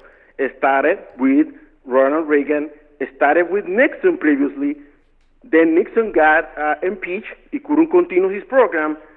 Then Ford came in. Then Jimmy Carter came in. He decriminalized drugs. He wanted to criminalize marijuana at the federal level. He wanted to leave it up to the states. He invested. It's a lot of things that you don't know. When New York, remember when New York was in a disaster? It was a Bronx. You're talking too much. Just get to your point. I don't got on that. I'm saying the Democrats have invested more in human capital that are benefit blacks. But the Democrats, sir, the Democrats signed the crime bill. Joe Biden wrote the crime bill and Slick Willie signed off on it. So how you gonna put that on Republicans? The Democrats did it. They did it. And now you got Donald Trump reversing it. Well, but when you talk about the crime bill is huge. You're talking about one piece of the crime bill. The crime bill put 100,000 police officers in the street that control crime. The incarceration rate skyrocketed after that. Increased of black men. Up to the state. They give it up to the state. Who's the state that took most of the money from the? Sir, but you're dodging the elephant in the room. Sir, look, you can't talk when I'm talking. You just be quiet. You're dodging the elephant in the room here. That the Democrats are the ones that signed the crime bill, and sir, I'm not done talking, sir. The Democrats, you're on mute, so can't nobody hear you. You're talking to your own self. The Democrats signed the crime bill. After they did that, the incarceration rate of black men skyrocketed. That's what happened. Now, some would say it was a good thing. A lot of black folks in the black community said they wanted that because of all the violence that was going on. Nobody was really getting locked up. It was lack of a police enforcement or whatever. But a lot of black folks say that was a bad thing because a lot of black men got locked up. Innocent. Sometimes you got kids getting locked up for a long time. Football numbers over a small amount of drugs that were on them. It was a way big overcorrection, and the Democrats did that, not the Republicans. How are you going to blame us? Slick Willie signed it. Joe Biden wrote it. They even asked Joe Biden, "Hey, do you want to apologize for the crime bill?" Nope, I wrote it, and what? So what? In the bill, the Democrats, the Republicans. It don't matter. It don't matter. The president signed it. It does matter because if you vote, you contribute to that bill. The president signed it, sir. He signed it because you understand this bill was a huge bill. Joe Biden wrote it, and the president signed off on it. Yes, he did. You don't know how bills are signed. That's the problem. Joe Biden wrote it. The president signed off on it. That's what happened. So it is what it is. That's not necessarily true. There were other things. So, sir, let me ask you a question. You gotta stop talking. Let me ask you a question, sir. I'm gonna ask you a question. You gotta stop talking so I can ask you the question. Who signed the crime bill? Who signed the crime bill? Bill Clinton signed it. And is Bill Clinton a Democrat? He's a Democrat, but who? All right then. Who's the majority of people? All right then. I rest my case. I rest my case. Who wanted punishment? I rest my case. Punishment. I don't gotta say no more about that, so we can move on. If you want to say anything else, you can do that. We can go to the next call. All right. Have a nice day, sir. I mean, it is what it is. But that could have been more productive. I mean, ever since we started voting for the Democratic Party, we've gone downhill. The welfare state was what really kind of sparked all this stuff. You know, we had problems before the welfare state happened. We had like 20% single parent household rate in 1960. That was high back then. It was like 25%. That was high back then. But we had an 80% two-parent household rate, meaning 80% of black folks got married before they had a baby in 1960. And then here comes civil rights. Here comes the welfare state. Now, fast forward to 2019, it's almost a reverse. We have a 75% single-parent household rate. 75% versus 80% two-parent household rate in 1960.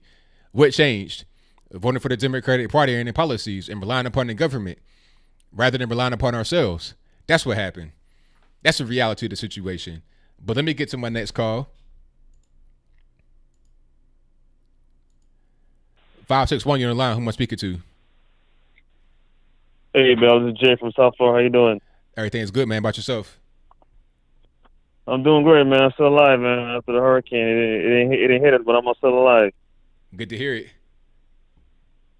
Yeah, man. But since I'm a nurse, I have to stay at the facility for like 48 hours, and it was pretty rough, man. Taking care of a lot of patients and no sleep, so it was pretty rough. Oh yeah, definitely. Yeah, man. How about the Alabama thing with the church? That guy that said he doesn't want Trump or black Trump supporters mental illness. For him to say that, him supporting, I guess he's a Democrat, he must support all the black babies that get aborted, all the nonsense Democrat support. I think he's on mental illness, and any white person who support Donald Trump is a racist. Racist, yeah. I think these guys very ignorant. Oh, 100%. I mean, it doesn't make any sense to say that a person supporting Trump is racist if they're white, because like you said, look at the abortion. I mean, if you want to be a real racist, support the Democrats, and you can wipe all the black folks away through abortion and everything else, gun control, so we can't protect ourselves in our own home. Yeah, be supporter of that, and that'd be a way to actually hurt us versus supporting things that are actually going to protect us in this country, you know? Right. And ABL, my last point, I applied for Turning Point USA, and I got an application and got approved, and now I got to pay for my spot to go there. This is my first time going. I think I saw the video last year where you guys going. Is that going to be something similar with dinner, going to the White House and all of that stuff? I'm not really sure yet about the itinerary, but it may be like that. We may go back to the White House. One thing I know is that we're going to have speakers there. I'm pretty sure it'll be dinner catered at the hotel. Do you have your hotel room and all that yet? No, I'm gonna pay it now. The only reason I'm holding, my brother decided, my brother, he just starting to get into the conservative thing. I want him to apply, so I'm holding on a little bit, but I'm gonna pay for mine, but I'm gonna wait for him. I want him to come with me. So okay. I'm gonna pay for it this weekend. I just came back, the hurricane and everything. So I just saw the application approved this morning, so that's why I didn't get to look over everything. Gotcha. So, yeah, so my brother asking questions, how it's gonna be like. I say, okay, and I told him to watch the videos from last year. I mean, what was it? Was it November or was it January of this year? It was like November of last year, late October, early November of last year. Okay. And that's the one where you're debating Roland Martin and all them, right? Yeah, it was a great time though, man, because you meet a lot of people. That's the main thing. That's the most important part of the whole conference, is that you meet a lot of people. We had 400 black folks, all conservative, there last year. It could be more than that. The same, I'm not really sure this year, but it's gonna be big. Okay. All right. The only thing he worried about, he don't want to be on TV, so I told him just don't talk to nobody, So yeah, don't, like, if you see a camera, just try to duck and dodge. Okay. the speakers you don't know yet, right? I think I saw Rob, Candace, Charlie, and Brandon, and that's all I know. Yeah, that's it so far. But once you get closer to the actual day, you'll see more. Like they're working on it in the behind the scenes. Last year they had Ben Carson, Stacey Dash, Jason Whitlock, Larry Elder, and a few more people. Dinesh D'Souza was there, if I'm not mistaken. So yeah, it was good last year. Had a good lineup. So I think a lot of the same people will be there this year. 2 more questions. Yeah, the only thing. Yeah, my brother really want to see Dinesh, but if he's not gonna be there, it's fine. You're not gonna be at the Blexit one or September 15th with Candace, right? No, I won't be there because I'll be going to Virginia like after that, like soon after that. So I can't be traveling too much. But I may be going to it's an event in Miami called Amp Fest. I don't know if you ever seen that online, but it's I may be going to that in Miami, but that's not been confirmed yet. Yeah, I'm South Florida, so if you let me know when you're gonna be down there, I'll go down there too. You know what I'm saying? Yeah, that'd be if I get confirmed for that, that'd be October the 10th through the 12th. So okay, like right after YBLS, it'd be that one like the next weekend. All right, man. One final question. I guess what you gotta have? Like a suit, one suit, right? Yeah, definitely bring a suit, because if you go to the White House, you definitely want to wear a suit, and have some business casual type stuff. I would definitely suggest that, but definitely a suit for the White House, or just in general. Like you might go to this big dinner or something like that. Just you never know. Definitely have a suit though, for sure. All right, but yeah, okay, man. Well, can't wait to see you, man. I guess I'll see you there. I'll let you know who I am when I'm there. I mean, I look forward to it, man, for sure. All right, man. All right, now, peace. Take care. All right, Bill. All right, thanks. Bye-bye. All right, shout out to the caller. Polka Dot Suzanne, I will be in Nashville for Politicon on the 26th of October. I think it's a Saturday and Sunday. I will be there for that. So I'll be driving up and I'll be there. That's going to be at the Music City Center in Nashville, right downtown. I already got everything situated for that. So yeah, that's October 26th, 27th. That's a Saturday and Sunday, 26th, 27th. All right. So let me get to a few more things here. Did I miss something I wanted to see? Oh, okay. So I have BLS. That's Turning Point USA, the Black Leadership Summit. That'll be October the 3rd through the 5th. Then I have potentially the AMP Fest, the American Priority Festival in Miami. That'll be October the 10th through the 12th. And then I'll have Politicon at the end of October in Nashville on the 26th. That'll be a Saturday and Sunday.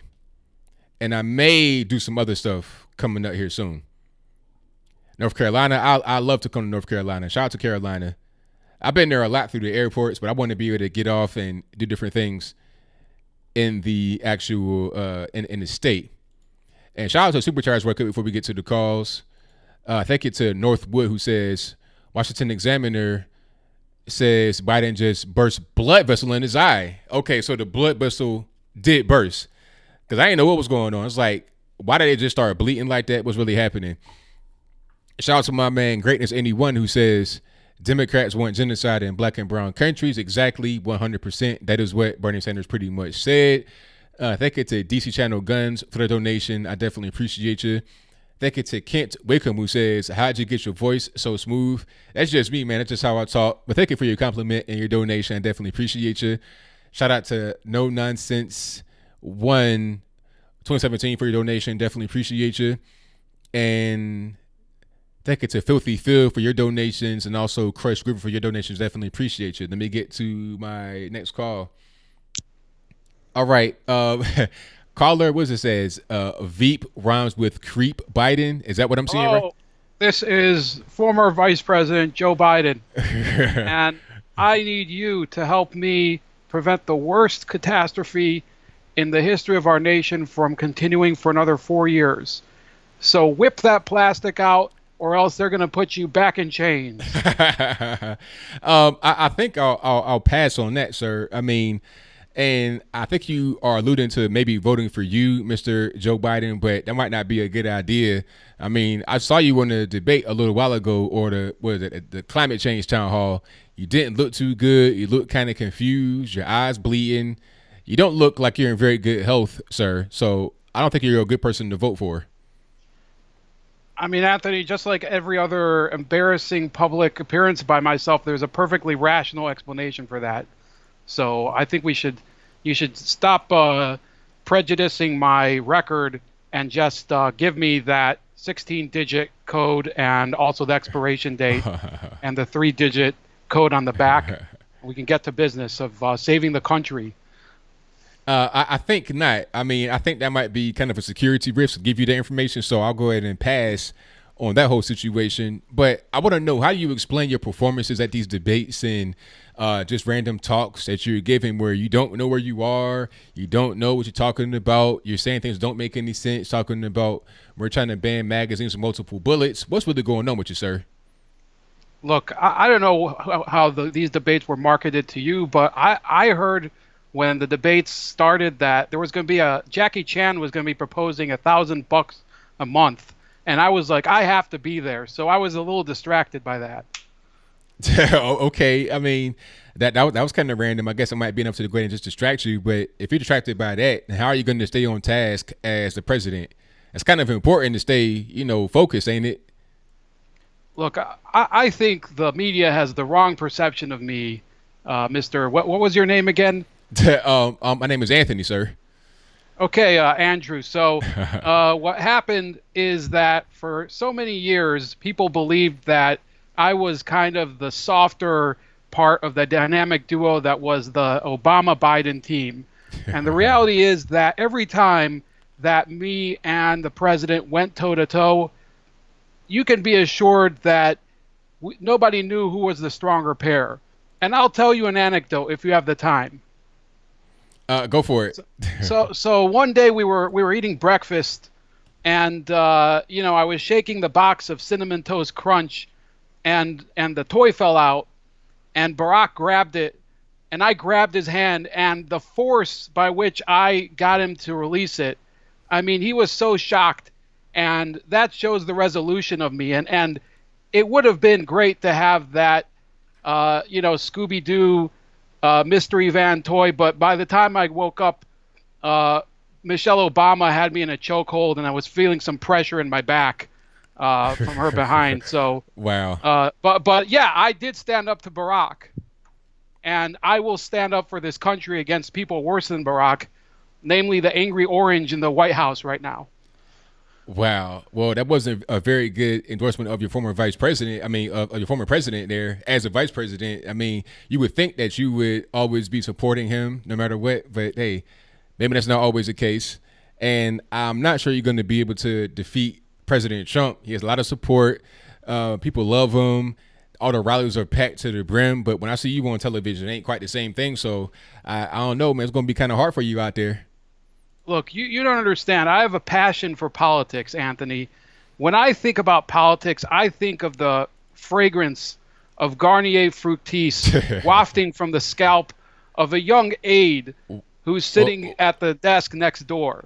And I just have to get closer and wrap my hands around it and really, palpitate and feel the tensile passion of it. Wow. You feel that passion, Andrew? My name is Anthony, but no, I do not feel that, sir. I'm not really into the hair sniffing like you are, or the young girls. That's pretty inappropriate, and you might mess around and get sued or locked up for doing too much. So you might want to just kind of scale that back, boss. Sued? That happens to just civilians. I mean, I'm President Biden. Oh, okay. I skinny dip in front of female Secret Service agents. Oh, yeah, I guess so. You pretty much do whatever you want to, huh? Pretty much. Wow. Hey, well, I can't say too much more. Well, Anthony, one day, once you finally give me the code to your credit card, maybe you'll visit me on my $15 million mansion on Martha's Vineyard.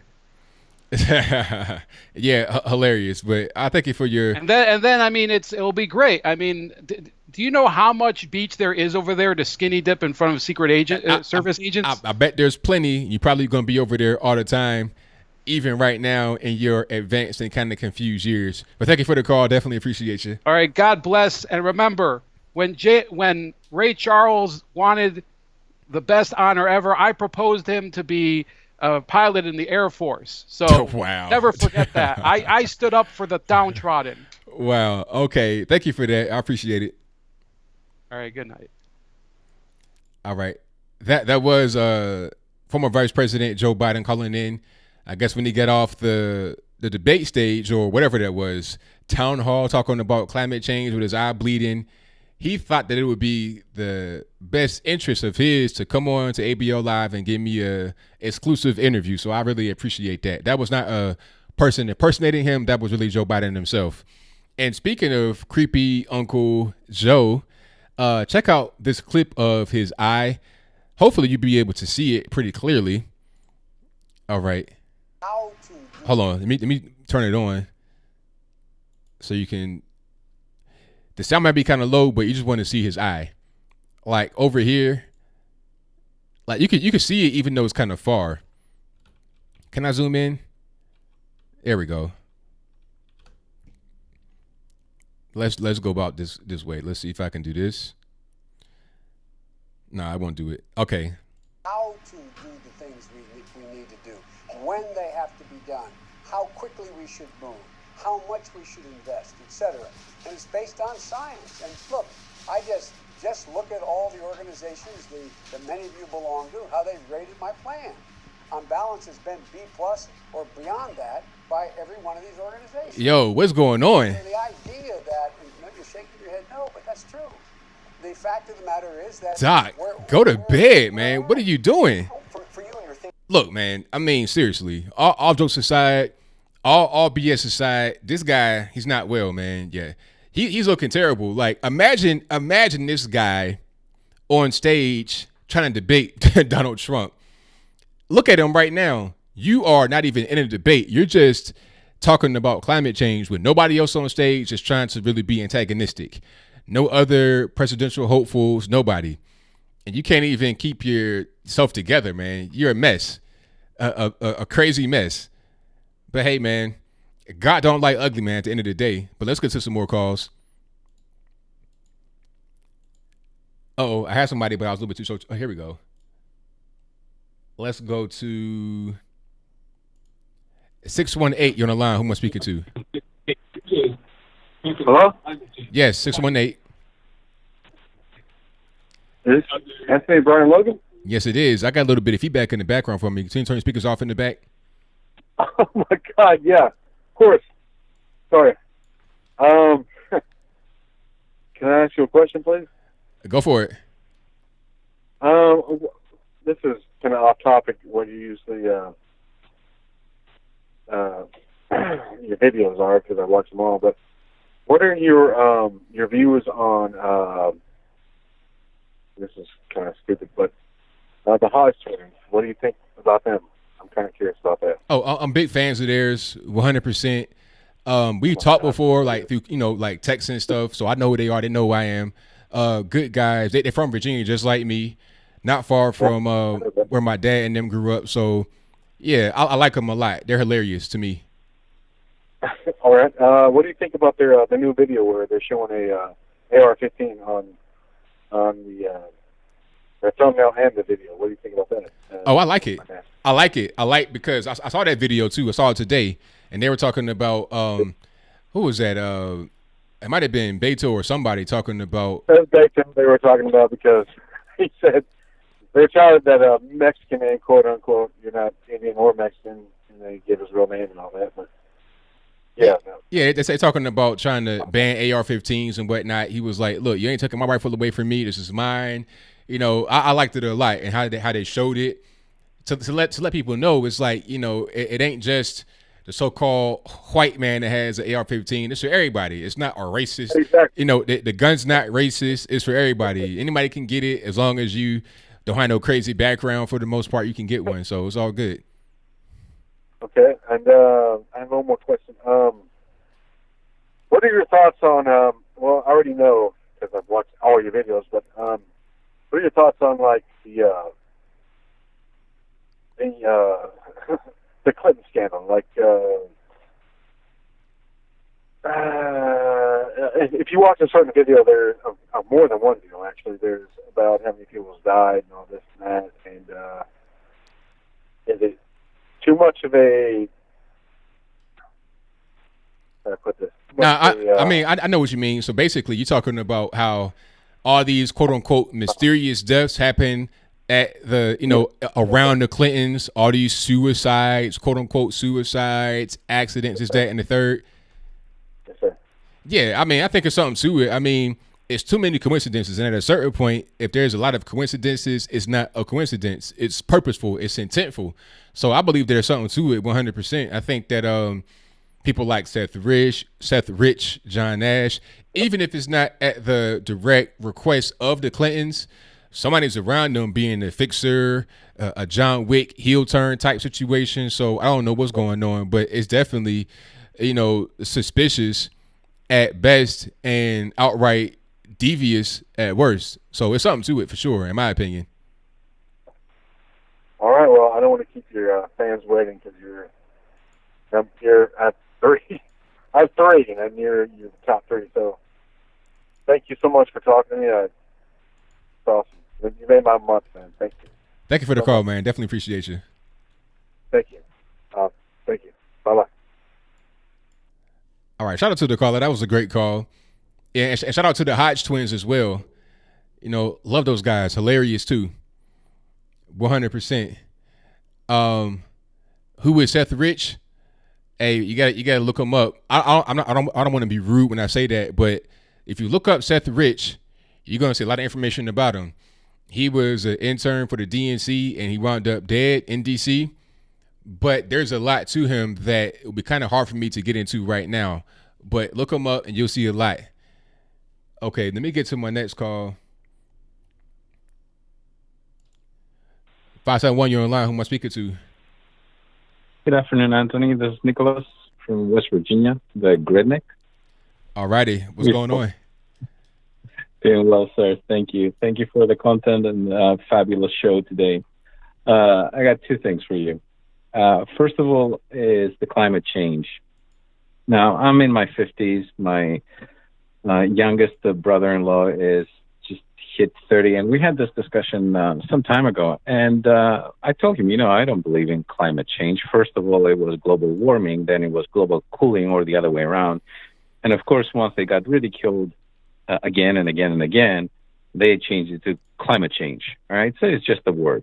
And he turned around and said, well, it is your generation that is destroying the future of my generation. So a 50-year-old versus a 30-year-old.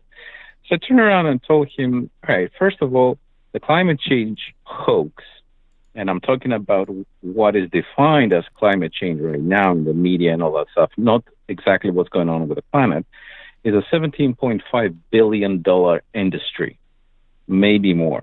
All you have to do is just look back at President Obama's years with all these cash for clunkers and all that stuff that we had. Solyndra got $500 million. They gave the money to their CEOs, and they shut down. Where was their help in the climate change? Empirical data that we have from all those windmills and all that stuff, those windmills never produce the amount of money that it took to build them or to sustain them, and they use more resources than they're supposed to be covering for. The other part that I turned around and told him was, all right, well, if my generation is the one that is at fault, I have to remind you that when I used to go to the grocery store, they used to give me a paper bag, not a plastic bag. We didn't have cell phones. We didn't consume nearly half of the electricity that you guys, your generation, is consuming right now. We used to walk up the stairs, not use an electric escalator. So please tell me who is harming the environment more. And if you really want me to aspire by your dogma, because it becomes a dogma, all right, why don't you do the following? Why don't you lead by example? Throw away your cell phone so that you don't have any of that. So the battery has germanium in there and lithium and other rare materials that they do not recycle. all the plastics.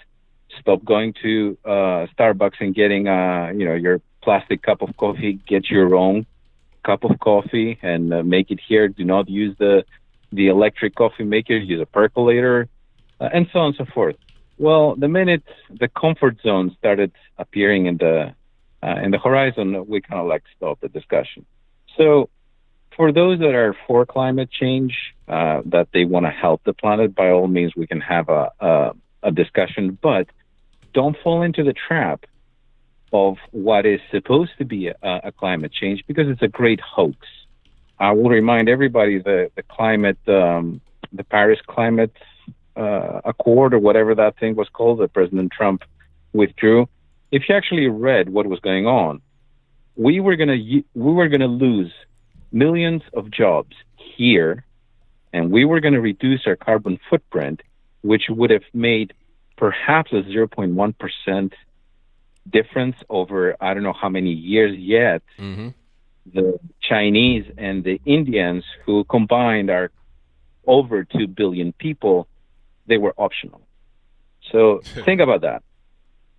And the second thing, as a funny thing, I saw something on the internet, and this comes a little bit towards the pastor with the racism, if you vote for Trump and all that stuff. And it comes back to something that you touched upon in previous shows with regards to reparations and so forth.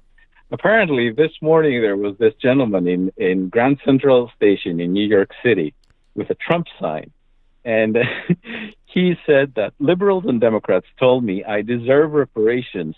They told me that they told me that trying to buy my vote. So, well, pay up your reparations so I can turn over that stuff, that money, to the Trump campaign.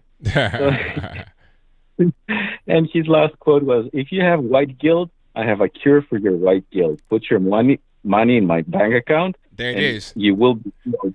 You'll be free of the white guilt. Just give me your money, and it's a guaranteed cure right now. Exactly. Have a nice evening, and a nice evening to the wonderful audience. Take care, buddy. Thank you for the call. Definitely appreciate you. Mm-hmm. All right. Shout out to my man, the Gretnek. He calls himself that because he's originally from Greece, so he's Greek, but he also lived in West Virginia, my birthplace, so that makes him a redneck. So shout out to my man for the call. Most certainly appreciate him. And I wanted to show you guys something here. I'm looking at some of these clips from CNN, and they're kind of wild. Hold on. Let me get a second here to pull some up. Let's see if Yang Gang said what this looks like he said. It says, yes, Democrats believe that climate change will go away if we all become vegetarian immediately. Excuse me. Democrats are now calling for bans on all guns, all gun magazines, all walls, all borders, all capital gains, all fossil fuels, all limits to abortions, all meat, all jokes. Shout out to Benny. Meat consumption, beef in particular, is a major driver of climate change. Should Americans change their eating habits and eat less beef? Before you answer, look, I'm not going to stop eating beef, period. I'm just not going to do it. I was vegetarian for about 3 years. I was. You might not be able to believe it. I might not necessarily, but no, I was. But one day I said, you know what? I don't want to do this anymore. I'm going to go back to what I was doing before, and I enjoy it. So if you say we can't have any beef, I'm going to get the biggest hamburger in the world and eat that on camera. I'm exaggerating on the last part, but I'm not going to stop eating no beef. Let's see what he says in response to the question. The UN just released a study that said we're going to be okay if the vast majority of the world goes vegetarian immediately. You guys see that? Not going to be able to do it. It's good for the environment. It's good for your health. You know what? The thing about being vegetarian, people don't understand. People like Yang Gang and many others don't understand is that it takes a lot of earth to be able to do that. Okay? Agriculture also harms the environment. Okay?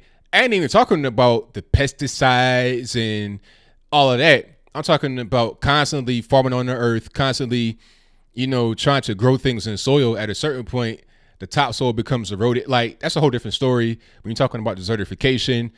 China is dealing with that. They have less arable land because of over farming.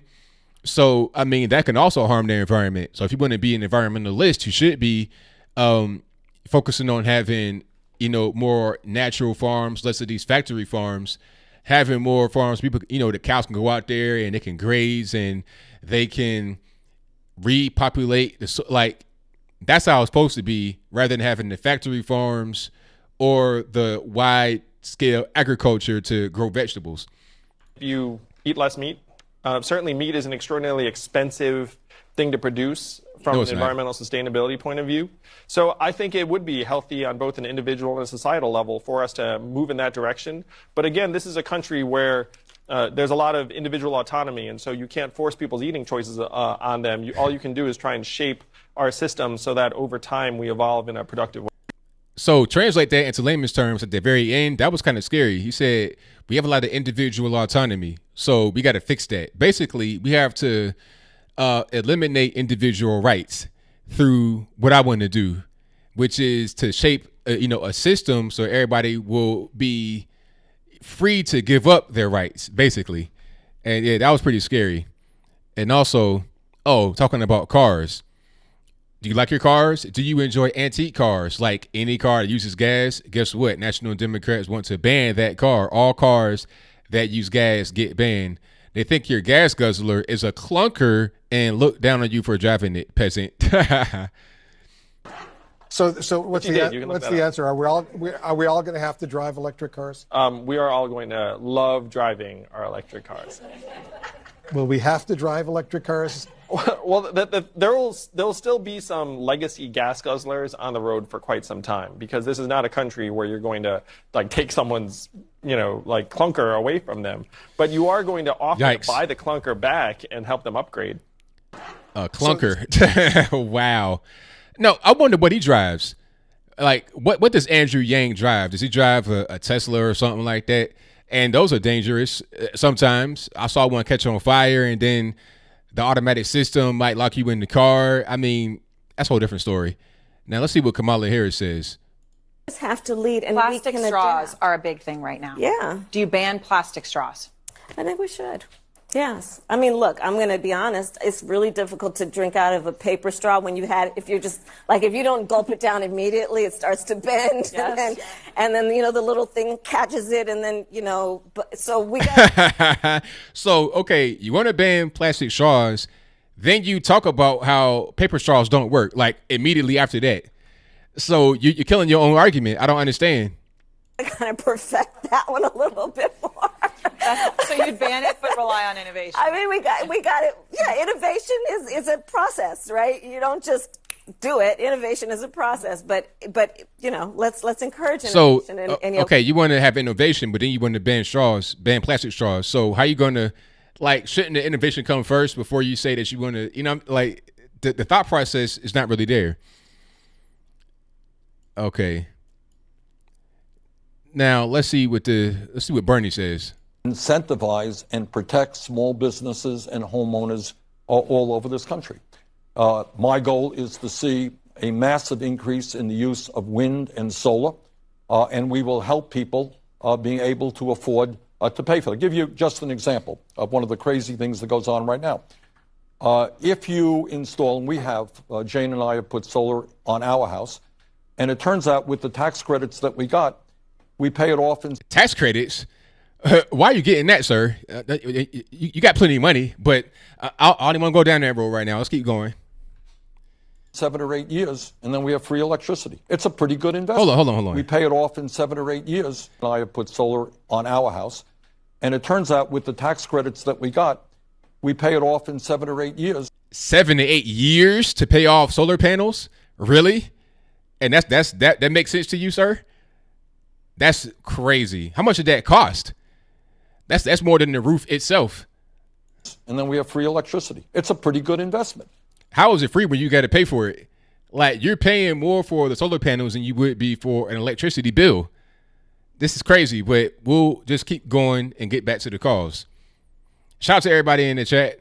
Please give the video a thumbs up if you got a little bit of a moment to spare. I'd appreciate it. Victor, what's going on? Hey, thanks for taking my call. No problem. Long time no see. Absolutely, man. How's everything going? Pretty good. As you can see, I have to move into another bunker because all the SJW outrage.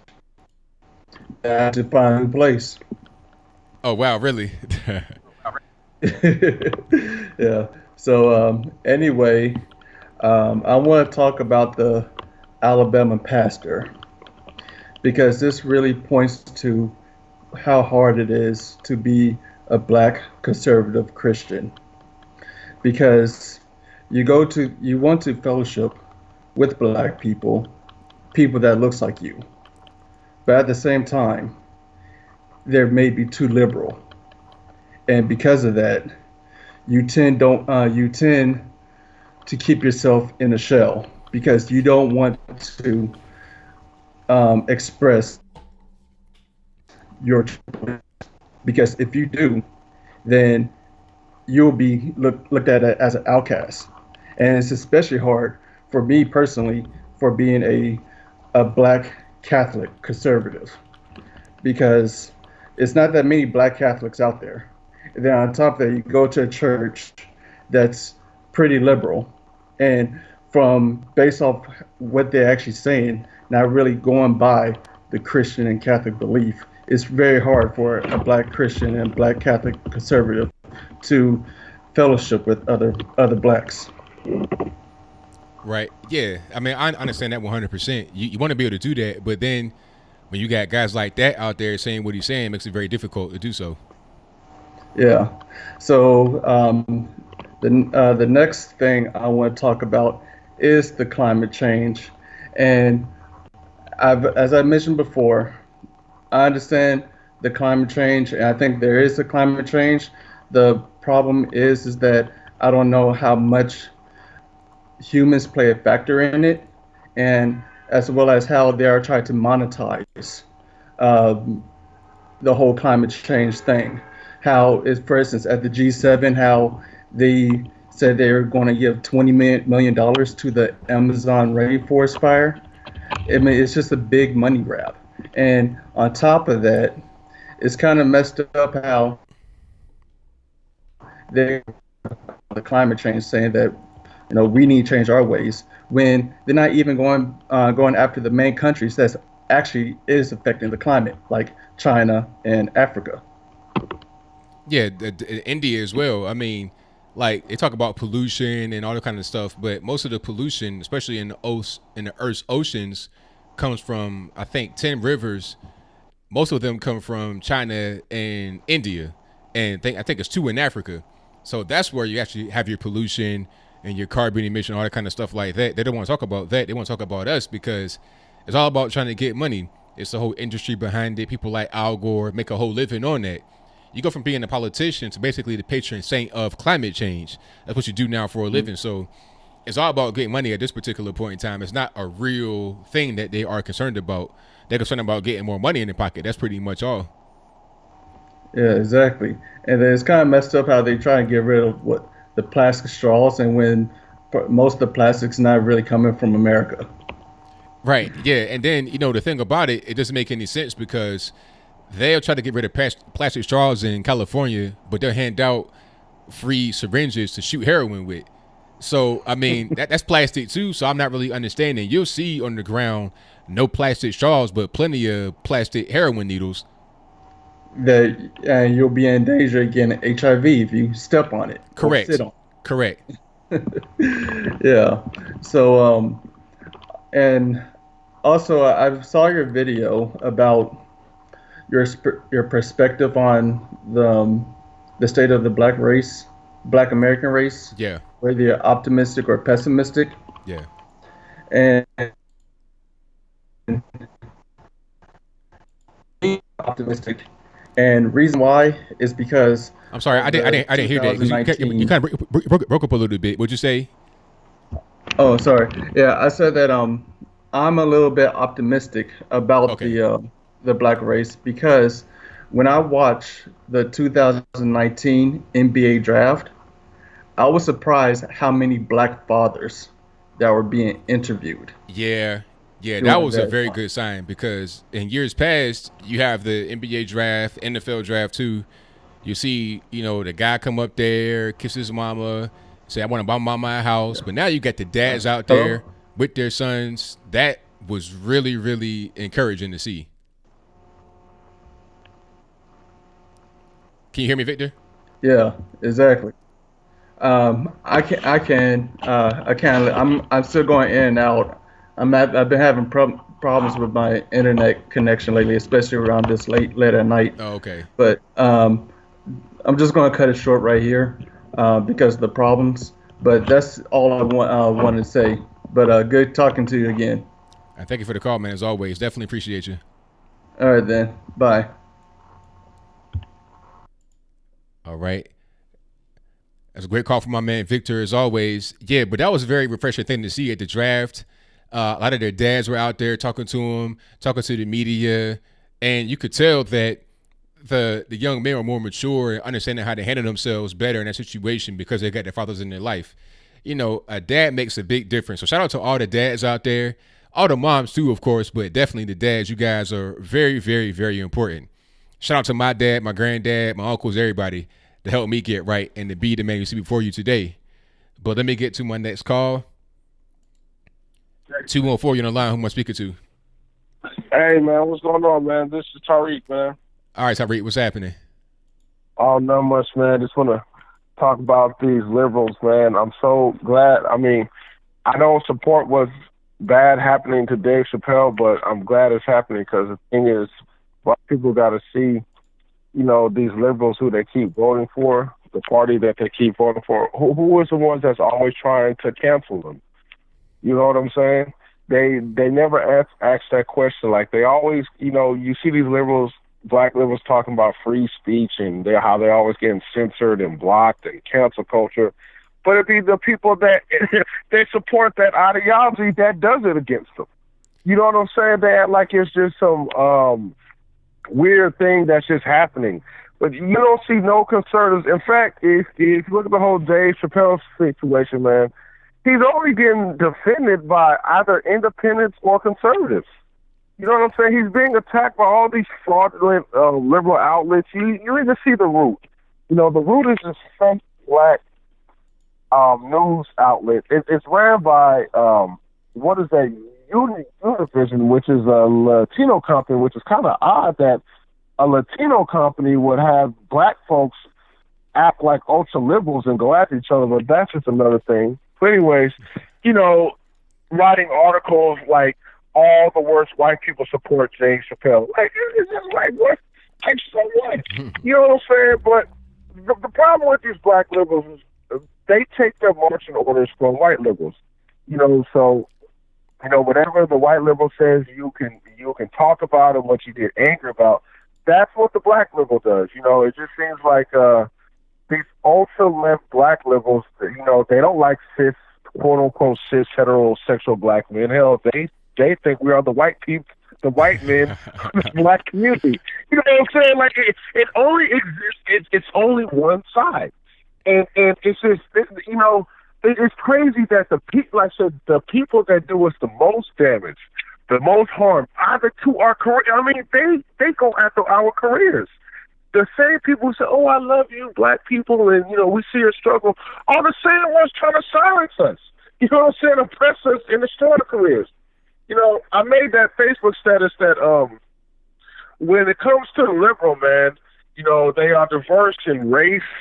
Well, they try to be diverse in race, gender, and sexuality, but they are not diverse in thought. If you think outside of their box, as a minority, it don't matter if you're a woman, you know what I'm saying, like Candace Owens, or she's an African American woman. She is disrespected by a liberal. She's not defended at all. Antifa. I don't know if you remember that video where she was at a restaurant and you saw those white guys from Antifa yelling at her, throwing stuff at her. Could you imagine if she was a liberal who attacked Donald Trump? Oh my and goodness. was beloved by the Democrats? That would be headline news, bro. Oh yeah, it'd be news for weeks and years. White supremacists attack black women and this, that, and the third. That'll be all they talk about. But because Candace is conservative and they were liberal, they want to ignore it. Exactly.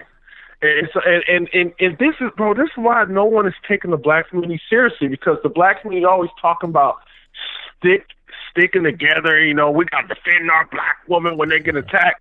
But they sat there and did nothing, because it seems like what they're doing, because a lot of black liberals, our community is so inundated with liberalism. It's sad, man. It's like they go through a thought process. First, they see what political ideology that black person is. If that black person is not a liberal, then they don't want to mess with them. But then they keep talking about sticking together. You know what I'm saying? And I'm saying, like, this couldn't be any other group. Like, I promise you, if like, let's say Candace Owens was some conservative Jewish white woman, and a bunch of Nazis was attacking her, you better believe, like, the entire Jewish community would come out. Don't matter if they're conservative or liberal or whatever. But the black community has this ideological thing where, as long as you're a liberal and you are black or you're gay, anything can happen to you. You know what I'm saying? If they don't understand, like, in the world stage, nobody's going to take you seriously. They're gonna keep pandering to you. They're not gonna have any policies for you, and no one's gonna take you seriously. You know what I'm saying? So yeah, man, it's you know what Dave Chappelle is going through. I hope he can see that this is a one-sided attack. You know what I'm saying? You got these white liberals like Deborah Messing, and I don't even know how she got away with saying this, talking about black people who support Donald Trump have a mental illness. And I'm like, how are these white liberals so bold in making those statements about black people? You know what I'm saying? The only way they could be bold in making a statement like that about black people and get away with it is because, like I said, the black community has a bias towards themselves. You can say whatever you want about black conservatives, and it'd be like I'm telling you, like, a white person can call us like an Uncle Tom, and nothing would happen. You know what I'm saying? Like, that's how ridiculous this has gotten, man. So yeah, it's just a one-sided thing. And you know, I'm at the point where I'm not feeling sorry for any black liberal. I'm not calling Dave Chappelle one, but you know, people like Kevin Hart, you know, when he's still getting attacked for that little homosexuality thing. Like, I'm not feeling sorry for any of them, because, you know what I'm saying, this is the ideology that you decided to go with, the one who censors you, the one who doesn't allow you to free speech, but then you want to go and you want to attack conservatives and black conservatives and call us coons, like we're silencing you and we are destroying your careers and your livelihood and launching Me Too attacks and destroying your men and fatherhood. Oh yeah, that's them conservatives, right? This is the ridiculous, illogical mess that we are up against, bro. You know what I'm saying? And that's all I want to say, man. I just had a rant about that, man. All right, thank you for the call as always, man. Definitely appreciate you. All right, take care, boss. All right, peace. Wow, very, very well said. I couldn't put in a better myself. Tariq always calling with them red pills, dropping them off like bombs. So shout out to him for the call. I most certainly appreciate it. Somebody said in the chat that Brandon Tatum needs my help slowing down the chat. Is he live right now or something? Whatever he needs, I got him. I may text him and let him know what to do as far as having the slow-mo on the chat. Because, no, his chats are always jumping. So, shout out to my man, Brandon Tatum. And shout out to everybody that has donated through Super Chat. I see you guys, and I appreciate you. Shout out to Doberman Pincher, who says, Biden knows too much. He getting Hillary. Hey, that might happen. He's already showing signs that he got one foot in that proverbial grave. He might put both feet in and just take a little nap. But thank you for your donation. Thank you to Stacy Felice and Chris Anderson for your donations. I definitely appreciate it. Thank you to Northwood for the donation. Oh, I already read that one. He says, Washington Examiner, Biden just burst blood vessel in his eye. Yeah, that was crazy. I showed that earlier. The guy's not all the way there. You know, the light's on, but ain't nobody home. The guy's got some serious issues to deal with.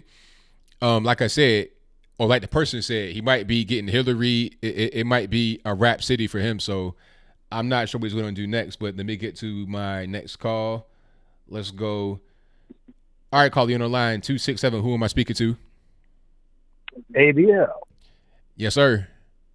Hey, man. Glad you answered. Hey, I just want to say a couple of things real quick. I'm around the Philadelphia area, watch you all the time, but real quick, I don't want to take much of your time. The real problem is communism. That is what's going on. Everything everybody's seeing is subversion. That's a communist tactic. Taken from a U.S. Army vet. Just leaving it at that. Take care, brother. Thank you for the call. Definitely appreciate you. Yep. Very well said. Short and straight to the point. I think he's correct. Most certainly. This reminds me of the Yuri Bezmenov talk I saw on YouTube. I think I saw at least 2 talks from him about this very topic, about communism, about subversion, about the behaviors of people. And in the end, when it's all said and done, when the smoke clears, when the dust settles, these people that think they're going to be in high positions of power and famous and rich, they're going to be lined up and shot. That's what happens. I'm not saying I want it to happen. I'm not threatening nobody, so don't nobody try to report me. I'm just saying that's how history works. These people are the chief, misinformation purveyors. They always end up being the first ones lined up because they know too much and they got to go. They get the Hillary Clinton syndrome, the Hillary Clinton treatment, pardon me. But let me get to my next call. 206 on the line. Who am I speaking to?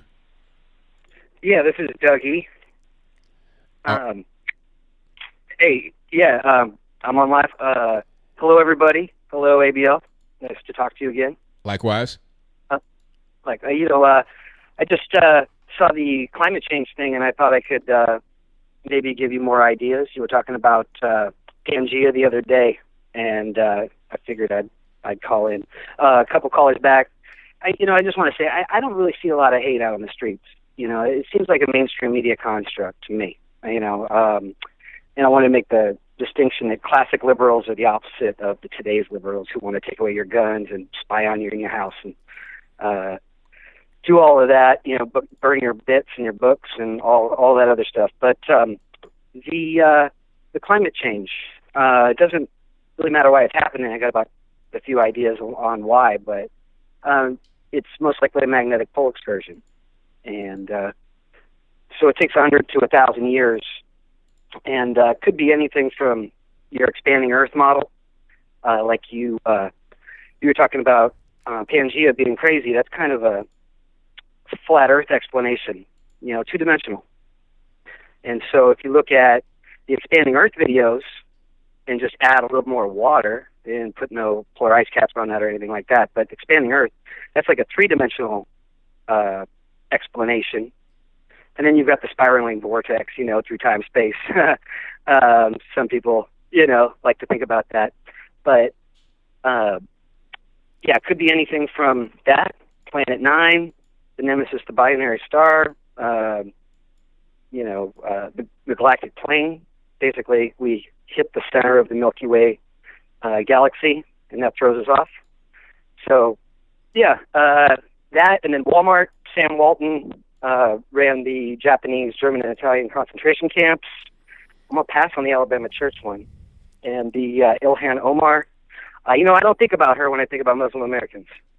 I think about Sheila Abdul Salam. She was the first black Muslim judge in New York, and she was in the Hudson. So that, or like Imam Tahiri, any of them who want to fight the evil within their own group. I think that's important, man. So I thought I'd call in and say that.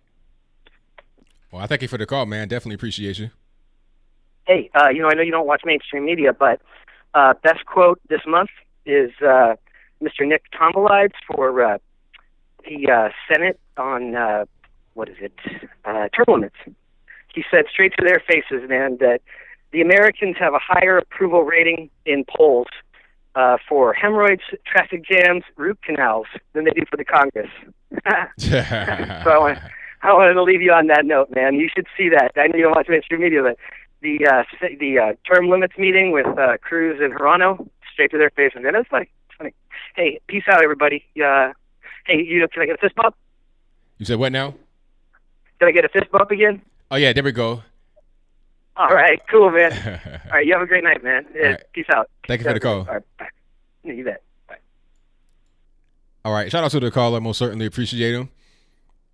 Yeah, the whole thing about Pangea, to me, it doesn't make any sense. Like he was saying, like you got this big globe, this big rock with just one big island on it, because that's what Pangea would be, is a big island. So it doesn't make any sense. it makes more sense to have indentations in the earth where you have shallow seas, and for the oceans to form from the expanding of the earth. You see the rift, right? I don't want to go down that whole road, but there's a rift all around the earth, and it's at the center of all the oceans because that's where the earth expands. You have earthquakes and stuff like that. That's why they're saying that at one point California may break off, part of Africa may break off, because it's not that it's sliding across the earth as the earth is the same size. It's the fact that the earth is expanding, and as it expands from the inside, the core, the crust on top is breaking apart. That's how I look at it. To me, that makes sense. But let me get to my next call. 253, you're on the line. Who am I speaking to? Hello? Yes. Caller, can you hear me? Who? Hello, who am I speaking to? And so how Speaks TV again? Alrighty, what's going on? I'm doing good. I just wanted to, before I ask you any questions, I just wanted to let you know that I'm not a boy, I'm a girl. I got you.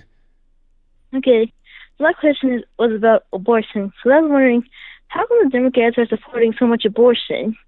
Because it seems like baby murder to me. I can't imagine anybody being murdered, especially when they're in the womb.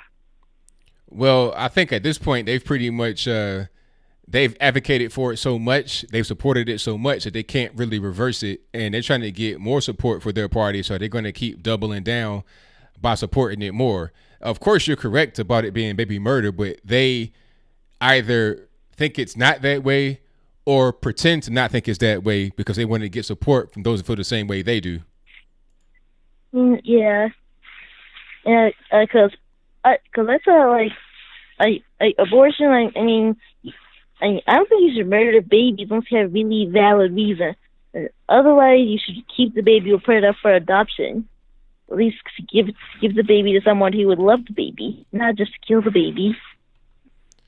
Right, exactly. I'm right there with you, 100%. Yeah. So anyway, my next question is, since I'm not going to be calling any very long like I did last time, right? Well, why is Ilhan Omar getting divorced? Since it's all over the news. Well, it's an allegation that her husband is requesting a divorce because of what she's doing.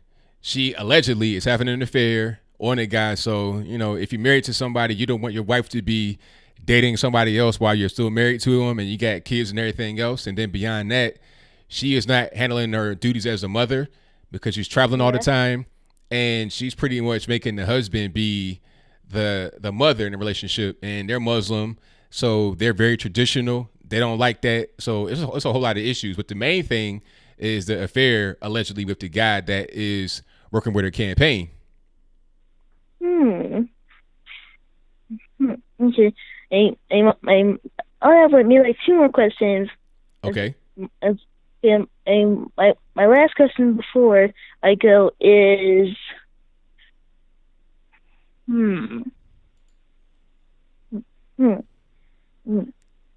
how come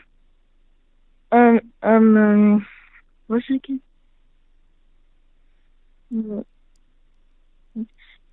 Well, I think that if it's true, shame on her. I agree with you 100%. Yeah. Well, do you have any other question, or are we pretty much is that a wrap for tonight? Not yet. Okay, well, we live on the air, so you got to be able to. You can't have empty space on the air, so you got to be able to talk. Okay. I think I'm wrapped up for now, since I can't think of any more questions. All right. Well, I thank you for the call and keep calling back. I appreciate your call as always. I like having the young callers call in and give me their opinion about things. So thank you for the call. Okay. Hey, bye. All right now. All right. Shout out to the caller. Yeah, she called in last time. She is 11 years old. And, that's wild. I never thought that you would have kids being interested in politics. When I was that age, I had no idea about politics. I'm interested in playing my video games and, just politics was not even in my mind until I got to be an adult, really, honestly. And thank you all for being here. Most certainly appreciate you. Please give me a thumbs up on the video. I definitely appreciate you if you do that for me. Let me get to my next call. Nippin, what's happening, boss? Yeah, not much. Now, that church in Alabama of all places is being anti-Trump. Isn't that supposed to be one of the most pro-Trump states in the union? Well, the state is different than the cities and the individual neighborhoods and people. So they're in Birmingham. Birmingham's like kind of a liberal place. It's not that liberal, but it's more liberal than the surrounding parts. Like Tuscaloosa and Mobile. Tuscaloosa. Sorry. Yeah, pretty much. Yeah. And yeah, on my side of the pond, lake or whatever you want to call it, the parliament has been brought to a standstill so that Boris Johnson can force an election. Okay, so I mean, what's going to be the result of that? Because it's kind of confusing over here. It's like, I think okay, we're going to leave.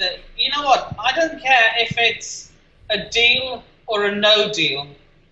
I just hope we leave the EU. Personally, I want it to be a no-deal Brexit, but I don't care, honestly. I've told you how I want it, but as long as we're out of the EU, that's what I want. Now, if there is a deal, what could that make how would it be different if the deal was made versus a no-deal Brexit? What deal could be made in a situation? That's the thing they're all concerned about. We don't know. That's why I feel a no-deal Brexit is better than no Brexit at all. Right. So, yeah. Ilhan Omar is divorced again. Well, not quite yet. I mean, not officially. It's kind of confusing.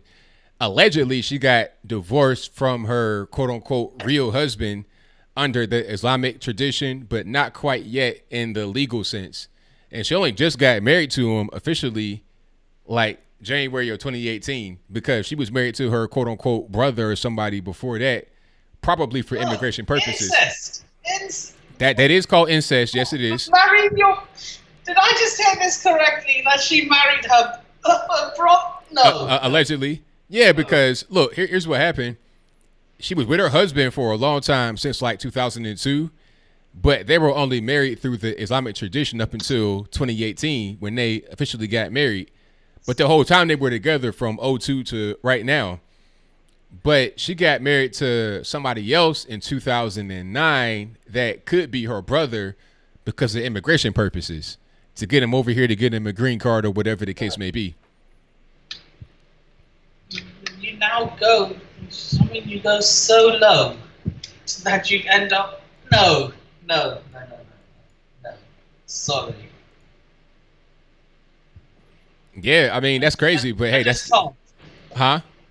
I just can't imagine that. Yeah, I hear you. I'm right there with you, man. Yeah, and now, I don't know if it was the caller before me or the caller before that, it was like a 12-year-old. Yeah, I think she might be 11 or 12. Yeah, 11 or 12, yeah. She has more knowledge inside of her than Joe Biden has in his one brain cell. That's right. That's right. Yeah. And now Walmart have done this law, like you can't carry open arms.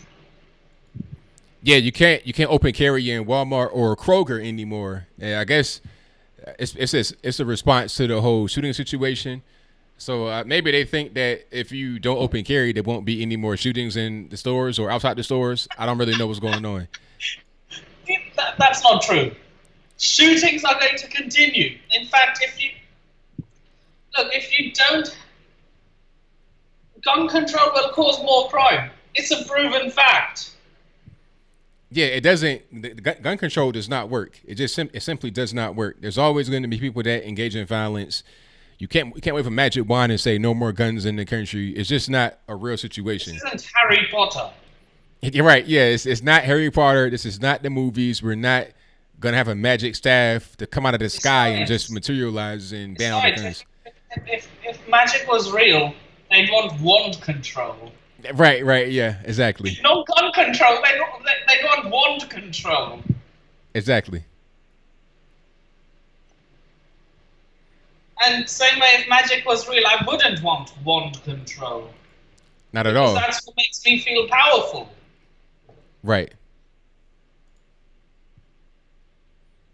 And now the climate change town hall debate. Oh my God, so cringe. Now they're starting to say that become vegetarian and climate change. No, it won't go down. It won't. Just won't. No, I mean, I don't even know where that came from. I mean, he doesn't understand that the way things are produced in the world. You know, if people are vegetarian, they still got to be able to eat stuff that is grown in the ground. That is taking a toll on their environment as well. It can cause desertification of particular places. You got all kind of pesticides and everything else to be able to produce that kind of vegetation at a large scale. So, I mean, people just say things that don't make any sense. And I think it's all just trying to get some money to try and get grants and loans and everything else to put in their pocket. Yeah, and I don't know what this obsession with banning plastic straws is. Yeah, I mean, it's weird because in California, where they really want to do it, they're going to ban plastic straws, but then hand out plastic syringes to shoot your heroin. So it's just kind of strange. It's like, okay, ain't no plastic straws on the ground, but you got plastic syringes on the ground. Yeah, I've drunk out of a paper straw, and no, it's exactly what Kamala Harris explains it. Right, it's right. Not good. You know, if they want to ban plastic straws and replace, they should just replace them with what do you call steel? Yeah, then those are very expensive. Expensive, but still environmental friendly, and you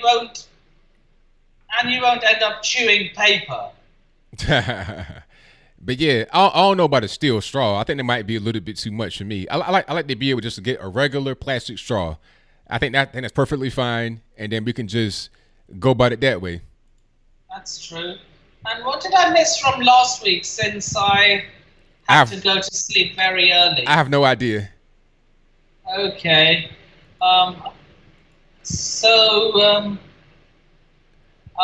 Yeah. Well, Nippy, I got calls on the line, so I got to go ahead and wrap it on up with a nice bow on it. So I thank you for the call, man. As always, definitely appreciate you. It was nice speaking to you, ABL.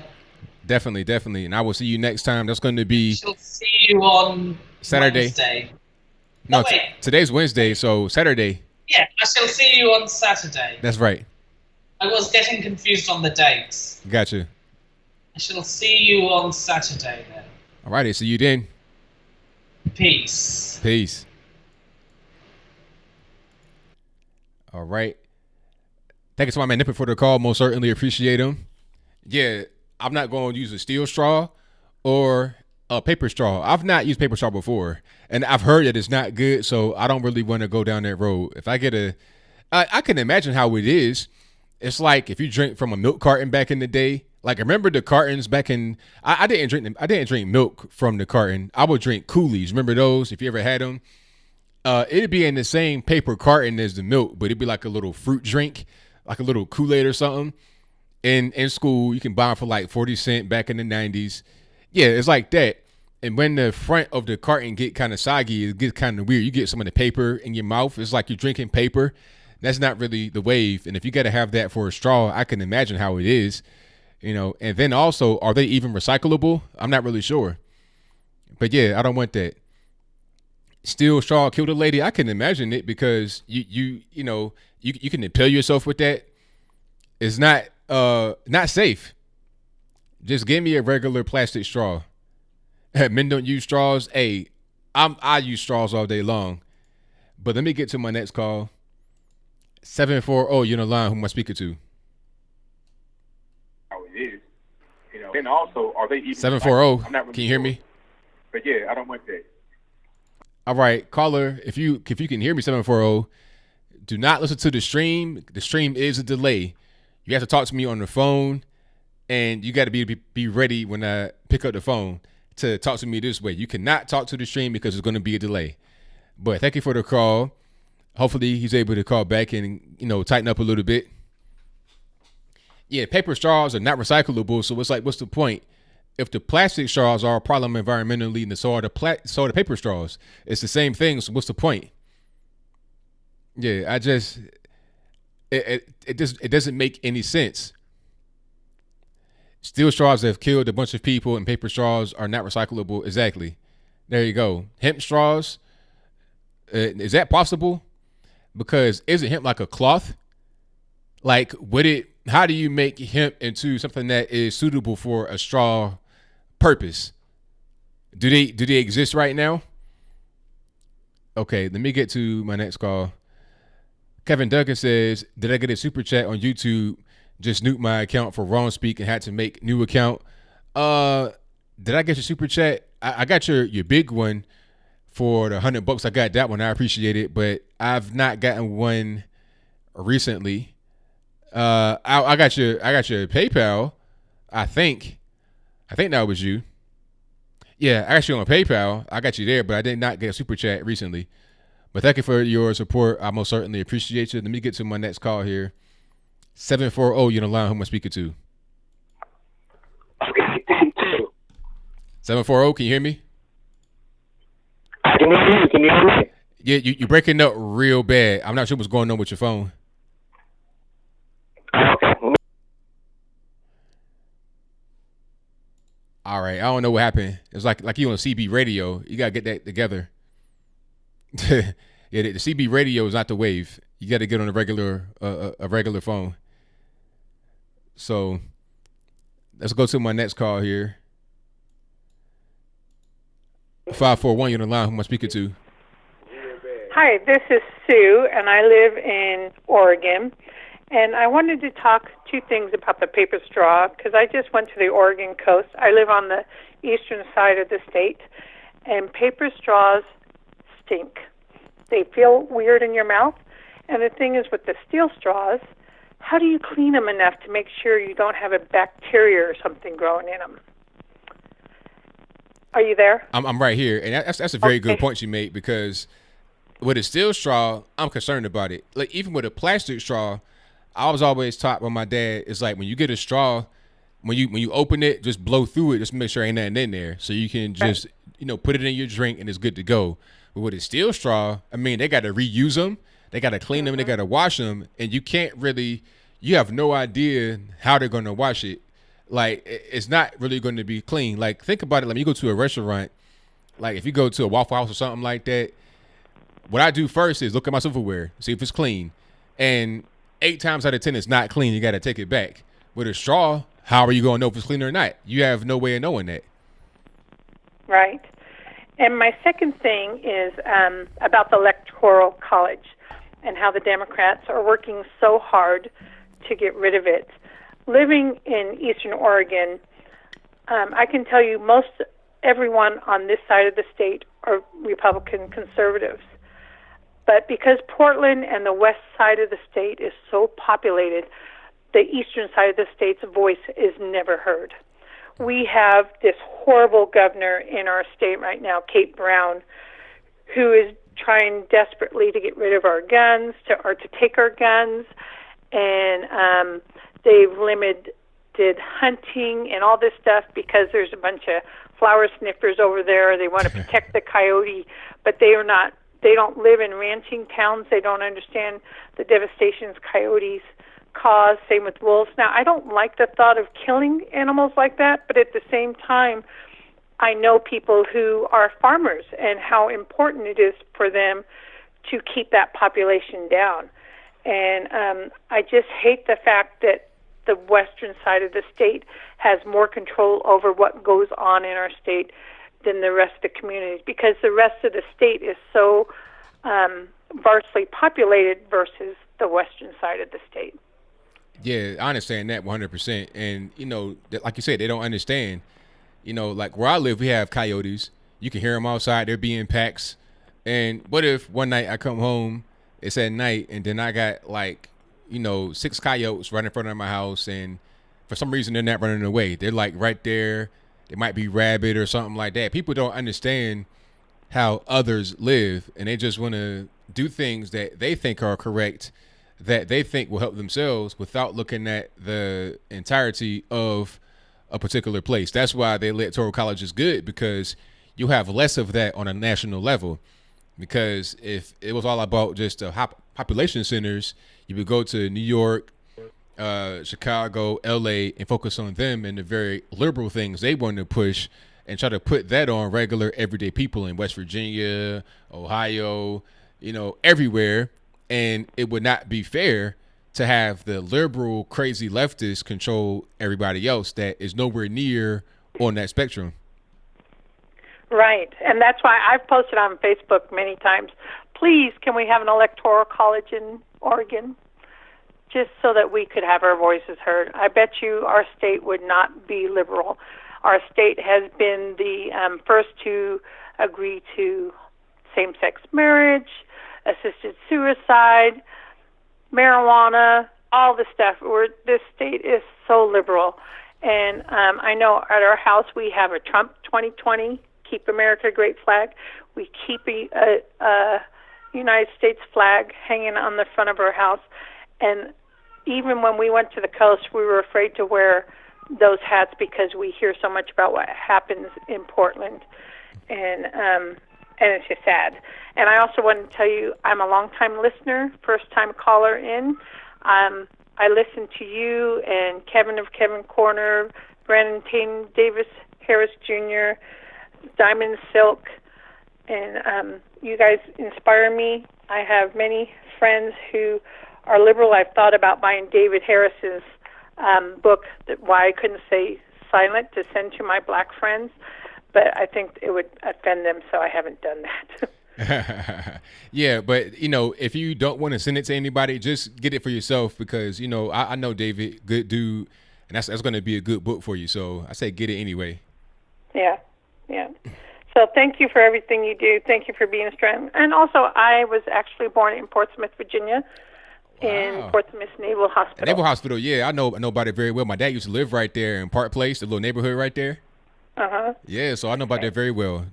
We moved away from Maine when I was 8, and ironic thing, I was living in La Grande, Oregon, and was going to have a baby, and my baby doctor did his internship at Portsmouth Naval Hospital. Wow, small world, very small. Yep. Well, God bless you. Thank you for everything you do. Keep up the good work, and I will continue to be a listener. And I do resubscribe to you just in case they've kicked me off, because there's times that it's like, why haven't I heard from ABL or Kevin's Corner? I do that all the time. So God bless. Have a good night. Thank you for the call. Definitely appreciate you. Bye-bye. All right. Shout out to the caller. Yeah. Portsmouth, Virginia. That's where I lived like a lot of my childhood. I say from like 3 to about 13. Yeah. So shout out to Portsmouth City. My dad used to live right there in his neighborhood called Park Place. There's a bunch of old houses right there. I mean, when I say old, I mean like 1700s old. Like when the English came to the Americas, they came here first.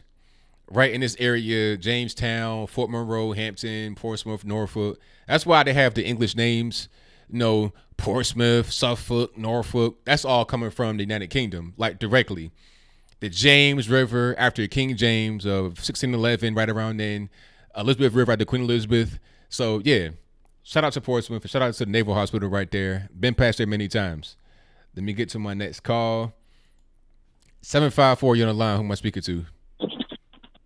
Hey, ABL. This is Ken.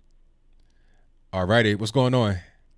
Hey, nice speaking to you, man. I was listening to the program, and I always listen to you. But I called because of the caller. It was a gentleman a while ago. He called. He was talking about going back and forth with you about black folks and voting Democrat. Who, if it benefits black folks to be voting Democrat. Yeah, I remember that. That was Ivan earlier. Yeah. I had to call, man, because I don't know what's going on in this country. I can't see anything positive. There's a few stuff, yes, there is some stuff, but on the whole, I would say, nah. The points he was making wasn't making any sense because he wouldn't answer you about Bill Clinton and the crime bill, and I think that's one of the most devastating things to happen to black people, especially poor black people. So I had to call about that. And the next point, I would like to ask you a question about guns in America, because I'm not originally from America, and where I'm from, citizens can't own gun unless you in a special class, you got a business, or you're powerful in politics, or you're in law enforcement. And what I experienced happening there is that the regular normal people, they're trapped in between the cops and the criminals. So by the time you call the cops, by the time they show up, it's probably over for you already. So when I came here, one of the first things I thought about, wow, you could own a gun, you could protect yourself. Right. I'm like, wow. And I'm seeing people ready to throw that away. And it's amazing to me because I think I would look out for myself and until the cops show up. Oh, definitely, because the thing about it is these attacks can happen in a blink of an eye. Seconds, you got to defend your life. And the police, they can't really protect you. All they can do is, come get the body, come file the police report, and that's pretty much it. Like, if somebody want to do something to you, you gotta defend yourself right at that moment, and then afterwards figure out what you're gonna do. Say, hey, they came in their house, and it's beautiful when you have states that have castle doctrine. So if somebody come in your house, you can shoot them, kill them, and it's fine. You won't go to jail. It won't be anything. They'll shake your hand and say, thank you for doing that. We appreciate you. And then that'll be it. Yeah. So it's a great thing to be able to have that right. And like you said, people are willing to give it up. A lot of them, they come from very nice communities where they never have any kind of fear of anything like that happening to them. And what happens sometimes is that they have a tragedy occur where they need a weapon and then they change. But up until that point, they don't want to change. Yeah, it's deep like that. One more point, if you don't mind. All right. I was going to say about the politicians and about guns, and then banning guns, taking away guns. If I ever get a chance to be in front of one of those people or anybody who's advocating for that, I would like to ask them if it's illegal for criminals to own guns, and why don't you take those guns first? Well, in many cases, criminals cannot have guns. If you're a felon, you cannot have a gun. It's illegal. And in certain circumstances, if you have a background check that you're not able to pass, like you got some kind of, something in your background that doesn't go right, you're not able to actually purchase a gun legally. So there's already laws in the books that prevent people that are criminals from having guns, especially felons. But they don't follow the law because they're criminals. So we all know that that's a fact. And these people are supposed to be smart politicians, leaders, and whatever. I think they have an agenda going on because it's common sense. The honest people, law-abiding citizens, don't want to be criminals or not willing to fight, put up a fight to keep their weapons. They're going to turn it over. But you know who's not going to turn it over? The criminals. And then we're going to have the same situation that people in lesser fortunate countries are trying to get away from. If they're honest, they will tell you in your face they see their own country that they're running away from being recreated here in America. That's right. So that's really, I appreciate your show and I listen to you, and, keep doing what you're doing. People listening to you all over, man, all over. So we like you, and I like the way you do your closeout where you say peace, man. I always look out for that. So thank you, man. Keep doing what you're doing. Thank you for the call, man. Definitely appreciate you. All right, buddy. All right. Shout out to the caller. Great call. Yeah, I'm not giving up my right to own firearms. I'm just not giving it up. And that not going to happen. It's simply, yeah, you're a felon. You can't have a gun. You may be able to get your gun rights back, maybe. I don't know if that's true. You can get your voting rights back if you're a felon, if you petition for it. But if you're a felon, you're pretty much done. And there's certain things that if you're not a felon will preclude you from being able to buy a gun legally, depending upon where you are. If you fail a background check, that's, obviously one thing that'll prevent you from having a gun. But let me get to my next call here. Let's go 732. You know, line. Who am I speaking to? Hey, buddy. All righty. What's going on? Hey, B. Hey, B. What's up, buddy? Everything is great. How about yourself? I'm pretty good, man. I was gonna say, I love what you do, man. I love you speaking the truth. Hey, man, it's all good. That's what I'm here for. Yeah, hell yeah, man. I've been trying to get in touch with you all night, man. This is my first time calling. I've been listening to you forever. Just want to say, it's awesome talking to you.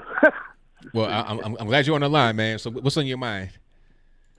So I want to say that the one guy from England, some over there somewhere across the pond, I'm from Jersey, by the way, and we have strict gun controls over here, and it's hard for me to get a weapon, and they have a lot of. I told my mom the other day they have a lot of stabbings over there, so if you ever find a way to use a weapon, you're gonna find a way. Whether if you have a gun, a knife, a bomb, you're gonna do what you gotta do. 100%. So they're gonna do what you. Yeah. Oh yeah. And then the thing about it is, what if you have like 5 guys come at you with knives? I want a gun to make that situation go in my favor, and I want a rifle so I can, get some distance and acquire some targets and do what I gotta do to protect myself. Absolutely, I agree 100%, bro, 110%. So it's like, I tell my mom, like, listen, like you get your protect. Look at China. Look at other countries that they had their gun controls taken away. Like people gotta arm themselves. You gotta protect yourself from the government. That's a big thing. Not just from other people too. Of course, that's as well as a big problem. But you have to arm yourself from them. And the other guy that called, he called from I don't know. The other guy, he came over here. And he talked about people stabbing other people too.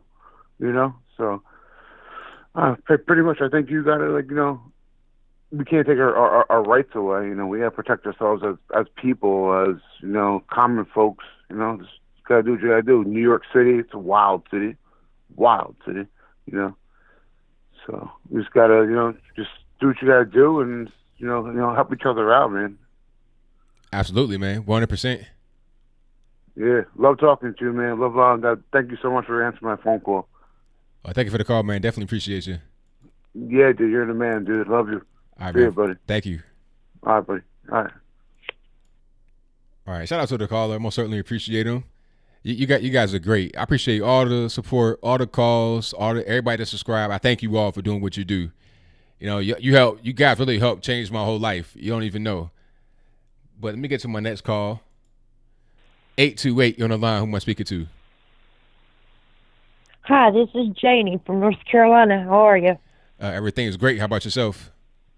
I'm doing good. I just wanted to comment. Your last caller was talking about, the gun laws, and I saw where California has done calling the NRA a domestic terrorist organization.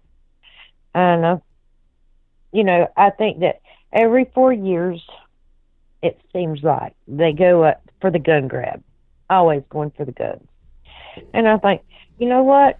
They don't go after the car manufacturers for all the accidents that are caused by cars, or the alcohol companies who manufacture alcohol that that people drink and drive. So I don't know where their logic is that about the guns. Why in the world would you want to take them away from somebody that needs them for self-defense, which it'll never happen. But now in North Carolina, and because this happened to me, one of my sons got in trouble and got put on probation.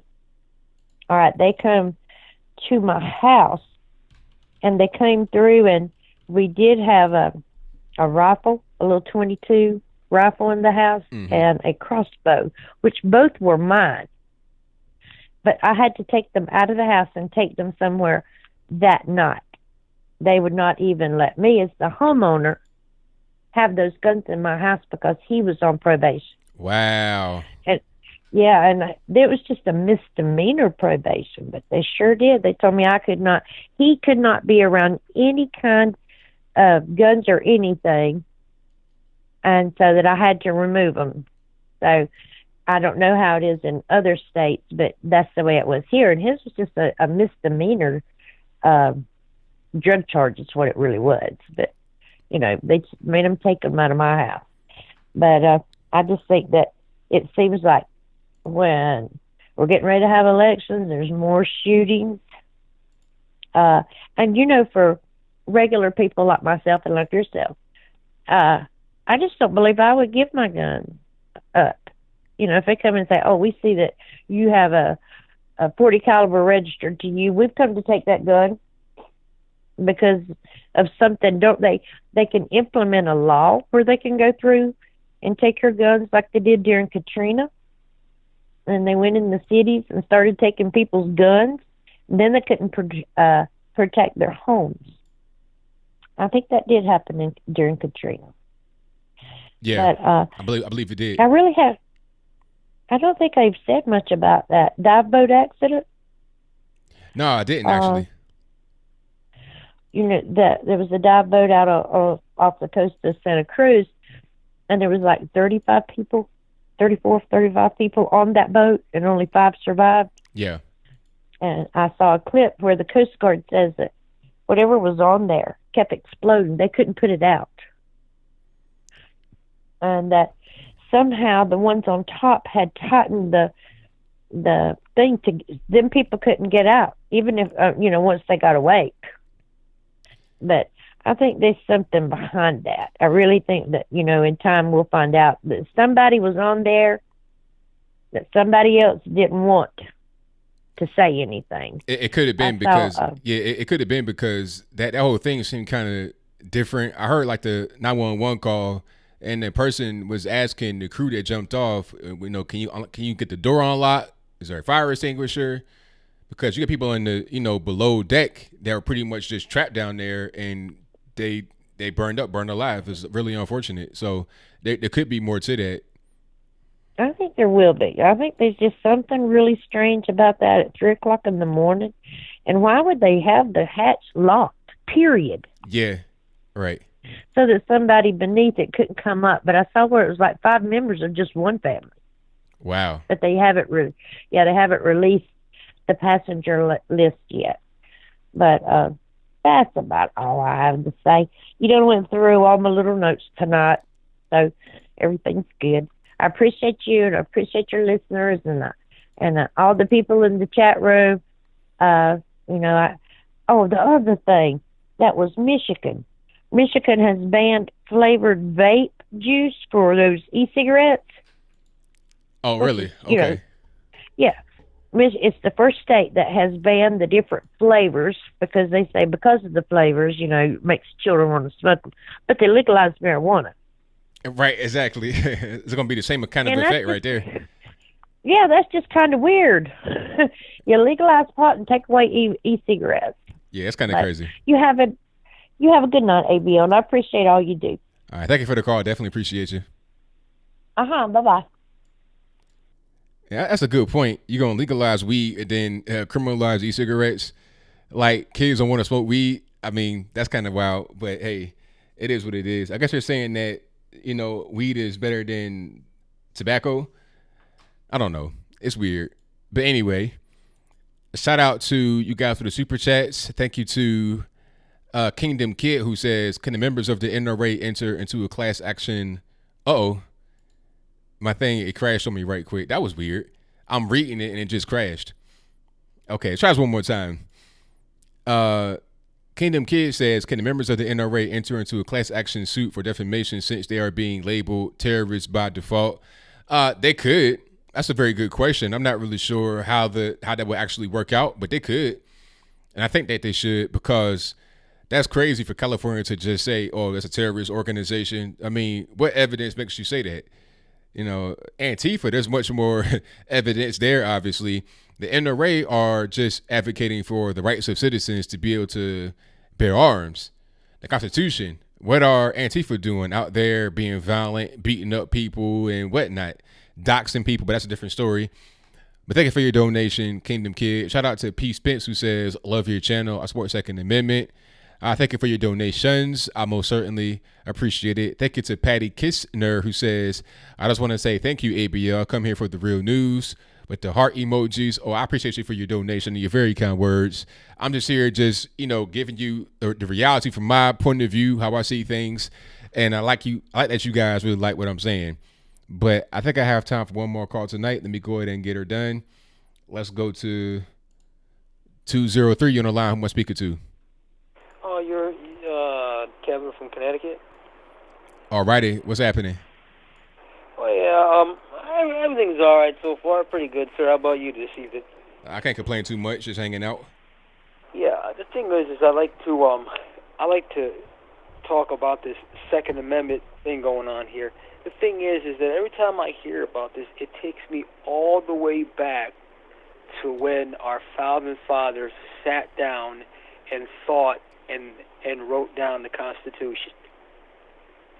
These guys were highly intelligent, and they knew that they had to do what they did because this is what is happening, and they had to do it to defend something like this. There's no way that we can humanly possible as a U.S. citizen allow any politician or anyone walking this earth take away our God-given right. There is no possible way. We have to fight this because we are not a democracy. We are a constitutional republic. Without the Constitution, we're no different than China. We're no different than Russia, And back in the day, if they had the right to bear arms in them countries, how different that would have been when it came to the Holocaust. Oh, definitely. And then not only the Holocaust, but also, the Great Leap Forward in China with Mao Zedong. Was that Rwanda? Was that Rwanda? The massacre, the genocide out there. Yeah, everywhere. That would have never happened. Absolutely, 100%. That's why it's not happening here. But if we allow this to happen and we allow them to take over, it's like they're bringing Africa to America. Mm-hmm. And we just can't allow that. We just got to continue to keep pushing these people. And then again, is like, and these black people, I always talk to black people like, how is it that you are going to vote for somebody, all right, that is basically against everything you stand for? They don't care about you at all. Right. I mean, the thing about it, when you ask some of those questions, it's like people don't always get it because they've been told. And I was told this when I was a youngin' as well, that, the Republicans, they're racist and all this and that. And people just accept it without really asking a lot of questions. Because a lot of times it comes from authority figures and we don't question authority as much as we should. We question them when we shouldn't, but that's a different story. So then when you get to be an adult, it's like that's pretty much been ingrained in you and everybody in your community thinks that way. And you never have anybody else tell you anything different. And a lot of us are afraid to just, kind of go out on our own and do some research and understanding what's really going on. And once we gain the information, once we understand what's really happening, then what you said makes perfect logical sense. Why vote for a particular? Why vote for a party that are doing everything that is totally against what we believe in? Abortion, all the LGBT extremism. We're just not for it. Although we will be for it when it comes to voting, because that's just what we've been taught to do, unfortunately. But what people don't understand about Planned Parenthood, the one that founded it hate black people. Yeah, Margaret Sanger, yes, she hated the blacks and hated the Jews. Black people. Yeah, said we're There's human no doubt weeds. about it. Yeah. It was basically the reason why she put it into place is to wipe out the black people. Mm-hmm. That's why because if you look at it, if you look at the statistics, a majority of the people that get abortion in this country are black people. It's not necessarily white people. Well, I don't know about the majority. I think that what I will say is that we are if you look at the per capita numbers, it's definitely us as far as who gets it. It's like 35% of abortions are performed on black women, but that shouldn't be the case because only 13% of the population. So that's way too high. And in certain cities, we have more black babies aborted than actually born. Like in New York City, I think every year since a long time, you have more black babies that are aborted than born by a margin of about 6,500. That's crazy. That's called genocide. But we don't want to label it that because people are just pretty much in the bad for the Democratic Party and whatever they believe and we believe in, unfortunately. Yeah. The numbers are. It's just, but the thing is that these now you got to remember this progressive movement was basically, and this is like history now. Is like basically it even started around when they were writing the Constitution, and then it started ingrading a little more as the years progressed. That's right. I'm right there with you, man. But I don't mean to cut you short, but I got to go ahead and wrap the show on up. So I thank you for the call. I definitely appreciate you. I just love history. That's all. Oh, it's all good, man. Thank you for your call. Well, thank you for your call, and thank you for your heads up for Patriot Post. That is a good website. Yeah, I love them. They're great guys. I've met them. They're local. If people, I know you got to go, but if people was to get on there, it's so much information. Constitution, Bill of Rights, all kind of. It's fabulous. Absolutely. All right. Well, thank you, sir. Thank you for the call, man. Definitely appreciate you. All right. Thank you. Have a good evening. All right. Shout out to the caller. I'm glad you's on patriotpost.us. You know, they're great guys. I've met them here locally. I like what they stand for.